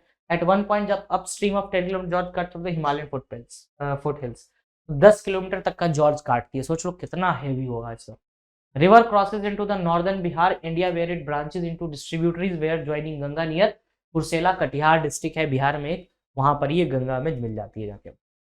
Koshi carries the maximum amount of silt and sand after the Brahmaputra and India. ये भी एक इंपॉर्टेंट चीज होगी कि भाई मैक्सिमम सिल्ट एंड सैंड कौन लेके आती है, तो पहले ब्रह्मपुत्र लेके आती। देखो जो जितने दूर से ट्रैवल करेगी वो उतना लेके आएगी सिल्ट सैंड। अब जैसे हम लोगों ने क्या पढ़ा कि ये तिब्बत से आ रही है, अब तिब्बत से नेपाल आएगी, नेपाल से बिहार आएगी, तो ऑब्वियसली वो बहुत सारी चीजें लेके आएगी। It also known as the sorrow of Bihar as the annual floods का रीजन ही रही है ये। और लेंथ है 729 किलोमीटर और सोर्स है सुनकोसी, अमर एंड तोमर। जैसे गंगा गंगा से नहीं निकलती ना, गंगा के नाम से नहीं निकलती है गंगा, जब अलकनंदा, भागीरथी, देवप्रयाग में मिलती है तो जाके गंगा बनती है। वैसे ही ये इसका भी है, सुनकोशी, अरुण एंड तामूर रिवर जब मिलती है तब ये जाकर के कोसी बनती है। अब इसका थोड़ा सा मैप देख लो, ये रहा आपको तब ये वाला पोर्शन, इसमें एक बार देखना क्लियरिटी मिल जाएगा। शारदा रिवर भी इसमें है, फिर आपको बनबासा है, पिथौरागढ़ वाला है, काली गंगा उत्तराखंड में बोला जाता है। स्टार्टिंग में ही बताया मैंने कि काली गंगा बोला जाता है इसको।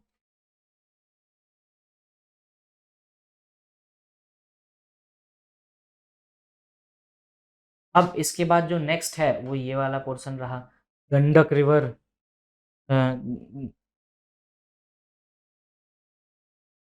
गंडक रिवर हो गया, कोशी रिवर हो गया, बांग्लादेश हो गया।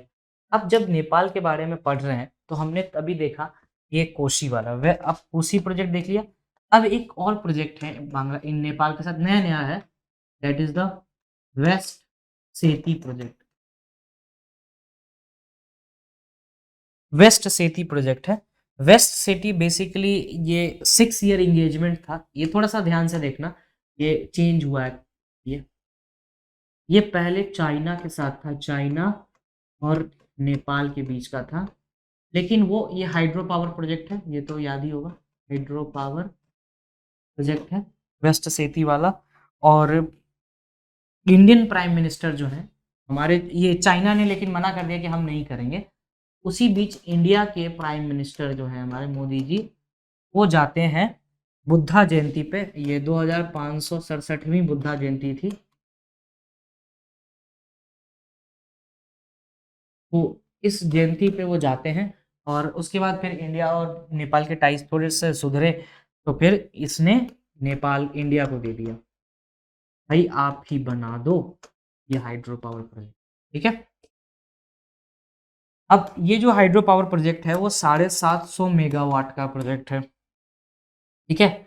और ये सेती रिवर पे है, इसे हम सेती रिवर के वेस्टर्न साइड पे है, सेती रिवर के वेस्टर्न साइड पे है ये, ठीक है। और उसके बाद सेती रिवर के बारे में और जानो तो इन नेपाल में अराउंड 6000 नदियां बहती हैं।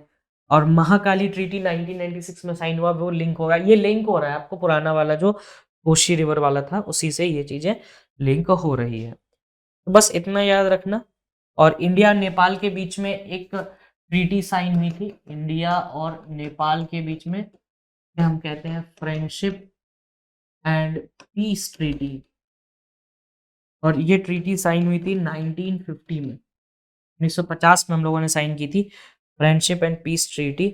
और अभी के लिए वेस्ट सेती देख लेना, इतना सफिशिएंट है वेस्ट सेती में। तो सेती रिवर का लेंथ वेंथ देख लेना अगर मन हो तो, दैट इज एनफ। सप्तकोसी के बाद वेस्ट सेती प्रोजेक्ट जो कि 750 मेगावाट का है, पहले ये चाइना के साथ था 2018 के आसपास, उसके बाद फिर ये इंडिया को दे दिया गया जब प्राइम मिनिस्टर साहब 2567वीं बुद्धा जयंती पे जब गए। ठीक है, चलिए लिंकेज मिल गया आपको। अब आते हैं नेक्स्ट टॉपिक पे, दैट इज द LCH प्रचंड। इसको लिंक कर लेना जोरावर से, जो भी इंडिजीनियसली डेवलप्ड है। Zorawar is the tank, light weighted tank है जोरावर। इंडियन एयरफोर्स ने इंडक्ट किया है indigenously developed multi light combat helicopter LCH Prachand. 55% of equipment जो है वो इंडिजीनियसली बिल्ट है, कंप्लीटली नहीं है। It is designed and manufactured by HAL। Two French origin Shakti engines manufactured by HAL। Due to its light weight capable of high feats पे जा सकता है, 5000 मीटर तक जा सकता है। रडार ऑब्जर्विंग टेक्निक है, और ये cabin offers protection from nuclear, biological and chemical weapons contingencies. It is very nice कि ये न्यूक्लियर और बायो वेपन से भी आपको प्रोटेक्शन देता है। अब नीड ऑफ LCH के बारे में बात करते हैं। आइडिया ऑफ ये जो आइडिया ऑफ LCH जब वो आया था वो कारगिल वॉर के टाइम पे। कारगिल वॉर के टाइम पे, कारगिल वॉर के कारगिल कमीशन बैठी थी, ने CDS का भी रिकमेंडेशन किया था कि CDS की पोस्ट होनी चाहिए, प्लस एक बात बताई थी थिएटर कमांड के बारे में। कमेंट सेक्शन में बताना who is the current CDS of India, right. उसके बाद 2006 में ये लॉन्च होता है ये प्रोजेक्ट। फिर उसके बाद लद्दाख सियाचिन ग्लेशियर के लिए लॉन्च हुआ इन मार्च। कैबिनेट कमेटी ऑफ सिक्योरिटी ने रिकमेंडेशन भी दे दी कि बनाओ भाई 15-15 की। फिर उसके बाद LC helicopters currently operated by Indian arm forces. India has been operating 3 ton category French origin legacy helicopter Chetak Cheetah made in India by the HAL। तो इसको इंडिया अभी मेंटेन कर रहा है। ये सिंगल इंजन मशीन्स है। India forces also operate lancer arm version of Cheetah, और उसके IAF operates Russian origin MI-17 और variants MI-17-4, MI-17V5। Maximum take off weight है 13 टन का इनका। और these helicopter to be phased out starting 2028 के बाद से ये बाहर निकाल दिए जाएंगे, फेस्ड आउट कर दिए जाएंगे। These helicopter to be phased out starting 2028 में फेस्ड आउट हो जाएंगे और LCH प्रचंड को लाया जाएगा पूरे प्रॉपर यूज में। अब बात करते हैं हमारे एक और टॉपिक की, दैट इज द आपको एबॉर्शन राइट्स। देखो अभी recently supreme court of India ने, जो चंद्रचूड़ साहब है, उन्होंने कहा कि आर्टिकल 14 का वायलेशन हो रहा है। क्यों वायलेशन हो रहा है? क्योंकि दो बातें हैं बेसिकली यहाँ पे कि देखो, पहली बात तो ये है कि ये जो पूरा आपका सिनेरियो है एबॉर्शन का, वो केवल मैरिड वुमेन के लिए, नॉन मैरिड के लिए है ही नहीं। तो सुप्रीम कोर्ट ने इस पे स्ट्रिक्ट एक्शंस लिए। क्या थे? हिस्टोरिक जजमेंट में सुप्रीम कोर्ट ने यही कहा कि 20 से 24 हफ्तों का जो एबॉर्शन है वो अनमैरिड भी करवा सकती है। केस था X versus principal secretary, bench 30 Y Chandrachud, S Bopanna और JB पारदीवाला का। और ये पारदीवाला साहब आपको उसमें भी थे EWS वाले जजमेंट में, याद रखना। MTP एक्ट 1971, रूल 2003 और रूल 2021 इसको गवर्न करता है। अब रूल 3B क्या बोलता है कि कौन कौन एबॉर्शन करवा सकता है? तो survival of sexual assault, rape और या फिर इंकेस्ट माइनर्स। के बाद women with physical disability, fetal in malformation और women with pregnancy of humanitarian settings, कि मतलब प्रॉब्लम हो सकता है जच्चा बच्चा को। लॉज है DPSP 38, आर्टिकल 47 और आर्टिकल 21 जो कि प्रोटेक्शन प्रोवाइड करता है इसके तहत। केसेस, अर्लियर केसेस क्या है भाई? Devika Vishwas versus Union of India petitioner ने चैलेंज किया था मास स्टरलाइजेशन प्रोग्राम को, that was implemented by highly unsanitary conditions. Sterilization program चले थे गवर्नमेंट के थ्रू, इसमें नसबंदी वाला प्रोग्राम, जिसमें बहुत सारा मतलब लोगों ने अपोज भी किया, और उसमें से ये केस था। उसके बाद है पश्चिम बंगाल खेत मजदूर समिति वर्सेस स्टेट ऑफ बंगाल। इसमें कहा गया कि ये right to life and health को प्रॉब्लम क्रिएट करता है। उसके बाद MTP एक्ट 1971 आया जो कि प्रोहिबिट करता है अनमैरिड वुमेन को, जो कि 20 से 24 हफ्तों की प्रेग्नेंट है, वो अबॉर्ट नहीं करवा सकती। लेकिन अब सुप्रीम कोर्ट ने कहा है कि दे कैन डू सो। ठीक है, supreme court held that the rights of reproductive autonomy and dignity, ये सब चलता रहेगा। उसके बाद एक इंपॉर्टेंट केस है जो आपके एग्जाम में आता है, that is the US supreme court ruling on abortion. US supreme court eliminate करता है the nationwide right to abortion, it had recognised its landmark Roe versus Wade decision. देखना, इन्होंने एलिमिनेट किया है अबॉर्शन का राइट, कि आप abortion नहीं करवा सकते। ये तो प्रॉब्लम है ना यार, that is a problem. Roe versus Wade का केस है, ओवरटर्न किया गया था ये प्लान्ड पेरेंटहुड वर्सेस केसी के केस को, 1992 में आया था, जिसने रो को अपहेल्ड कर दिया। ठीक है, ओवरटर्न हो गया पुराना वाला केस। सुप्रीम कोर्ट रूलिंग क्या बोलती है रो वर्सेस वेड का? The court struck down laws that made abortion illegal and rule that, अब देखो रो वर्सेस वेड में क्या हुआ था कि आपको एबॉर्शन करवा सकती है। लेकिन अभी जो केस आया है overturn Friday was Planned Parenthood versus Casey, जो केस है वो ओवरटर्न कर रहा है। 1973 का केस था जिसमें फेटल वेबिलिटी के नाम पे कर सकता था।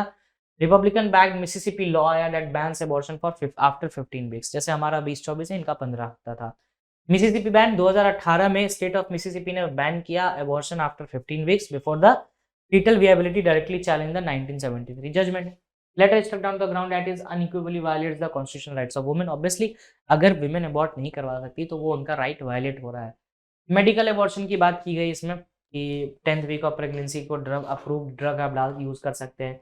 सुप्रीम कोर्ट के रूलिंग के इम्पैक्ट से 13 states so called the trigger laws written to impose new abortion bans. It was predicted at 26 states including those with trigger laws will pass a new abortion law। क्योंकि देखो ये जो है ना ये फेडरल स्टेट है, तो यूएस में क्या होता है कि आपको 50 स्टेट है, 50+1 वॉशिंगटन लगा के, तो उस हिसाब से अगर चले तो सबको लाना पड़ेगा ये चीज एक्शन में। रो वर्सेस वेड का जजमेंट आपको याद रहना चाहिए। फेटल वायबिलिटी अराउंड 28 हफ्तों का होता है at the time of Roe judgement. फिर उसके बाद इसको 23 से 24 हफ्ता किया गया और ये मिसिसिपी लॉ के हिसाब से 15 हफ्ता। ठीक है, फीटल वायबिलिटी बस यही चीज़ है, ज़्यादा इसमें कुछ है नहीं आगे। इसके बाद एक लिंकिंग केस है 2 फिंगर टेस्ट, जो अभी रिसेंटली न्यूज़ में रहा। 2 फिंगर टेस्ट भी, अब 2 फिंगर टेस्ट को सुप्रीम कोर्ट ने 2013 में भी बैन किया था। ये देखो सुप्रीम कोर्ट इन 2013 में भी बैन किया था और अभी भी बैन किया वापस से। भाई ये चीज़ गलत है, क्या कर रहे हो टेस्ट। इट इज़ लाइक आप जो पहले से ही प्रॉब्लम में है आप उसको और प्रॉब्लम में डाल रहे हो। Now the thing arises is the Ambedkar circuit. Ambedkar circuit को लिंक करो 26 नवंबर से। 26 नवंबर को हम कॉन्स्टिट्यूशन डे मनाते हैं और लॉ का हेड भी रह चुके हैं ड्राफ्ट कमेटी के।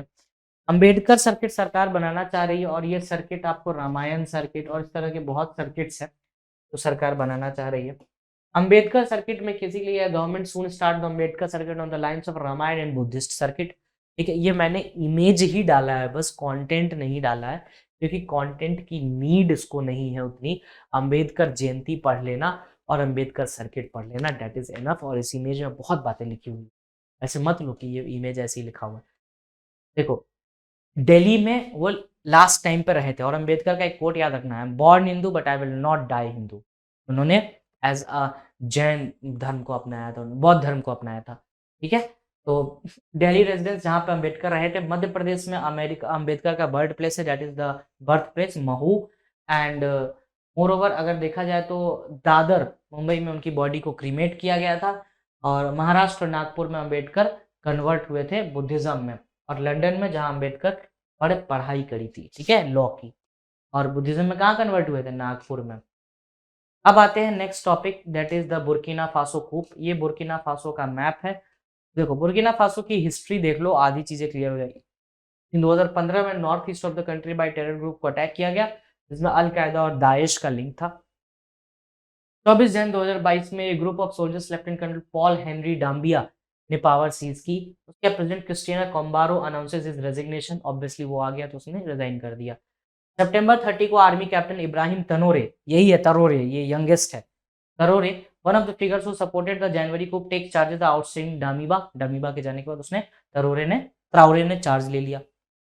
Using the terrorist attack security problem as an accused, the Putschists accused Dambia of being unable to find situation in the country's problem, उसको हटा दिया।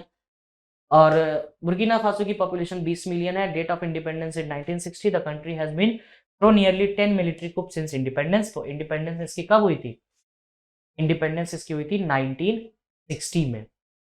ठीक है, और ये रहा आपको बुर्किना फासो का मैप। ये रहा माली, यहाँ पर कोगादोगु इसका जो भी नाम है इसका कैपिटल। ये मैप आपको सफिशिएंट है काम कराने के लिए। और ये जो इब्राहिम ट्राउरे है यही है यंगेस्ट जो इन्होंने कुक किया। ठीक है, आज के लिए इतना ही। आज के लिए क्या, ये मैराथन के लिए इतना ही। एंड आई होप कि आप लोग बहुत अच्छे से अपने एग्जाम्स दोगे। कोई भी क्वेरी है just reach out to me, you all have my email ID and everything, you can connect me through the success Mantra ID. और कोई भी डाउट हो, I am here to help you out. Legal के doubts हो, GK के doubts हो, I am here to help you out. And moreover topics को जरूर देखिएगा जिन पर मैंने स्पेशल अटेंशन दिया है। 100 टॉपिक्स आई हैव मेंशन्ड, तो please do visit through the Telegram channel और इसका पीडीएफ भी आपको टेलीग्राम चैनल से मिल जाएगा। Thank you, that's all from my side.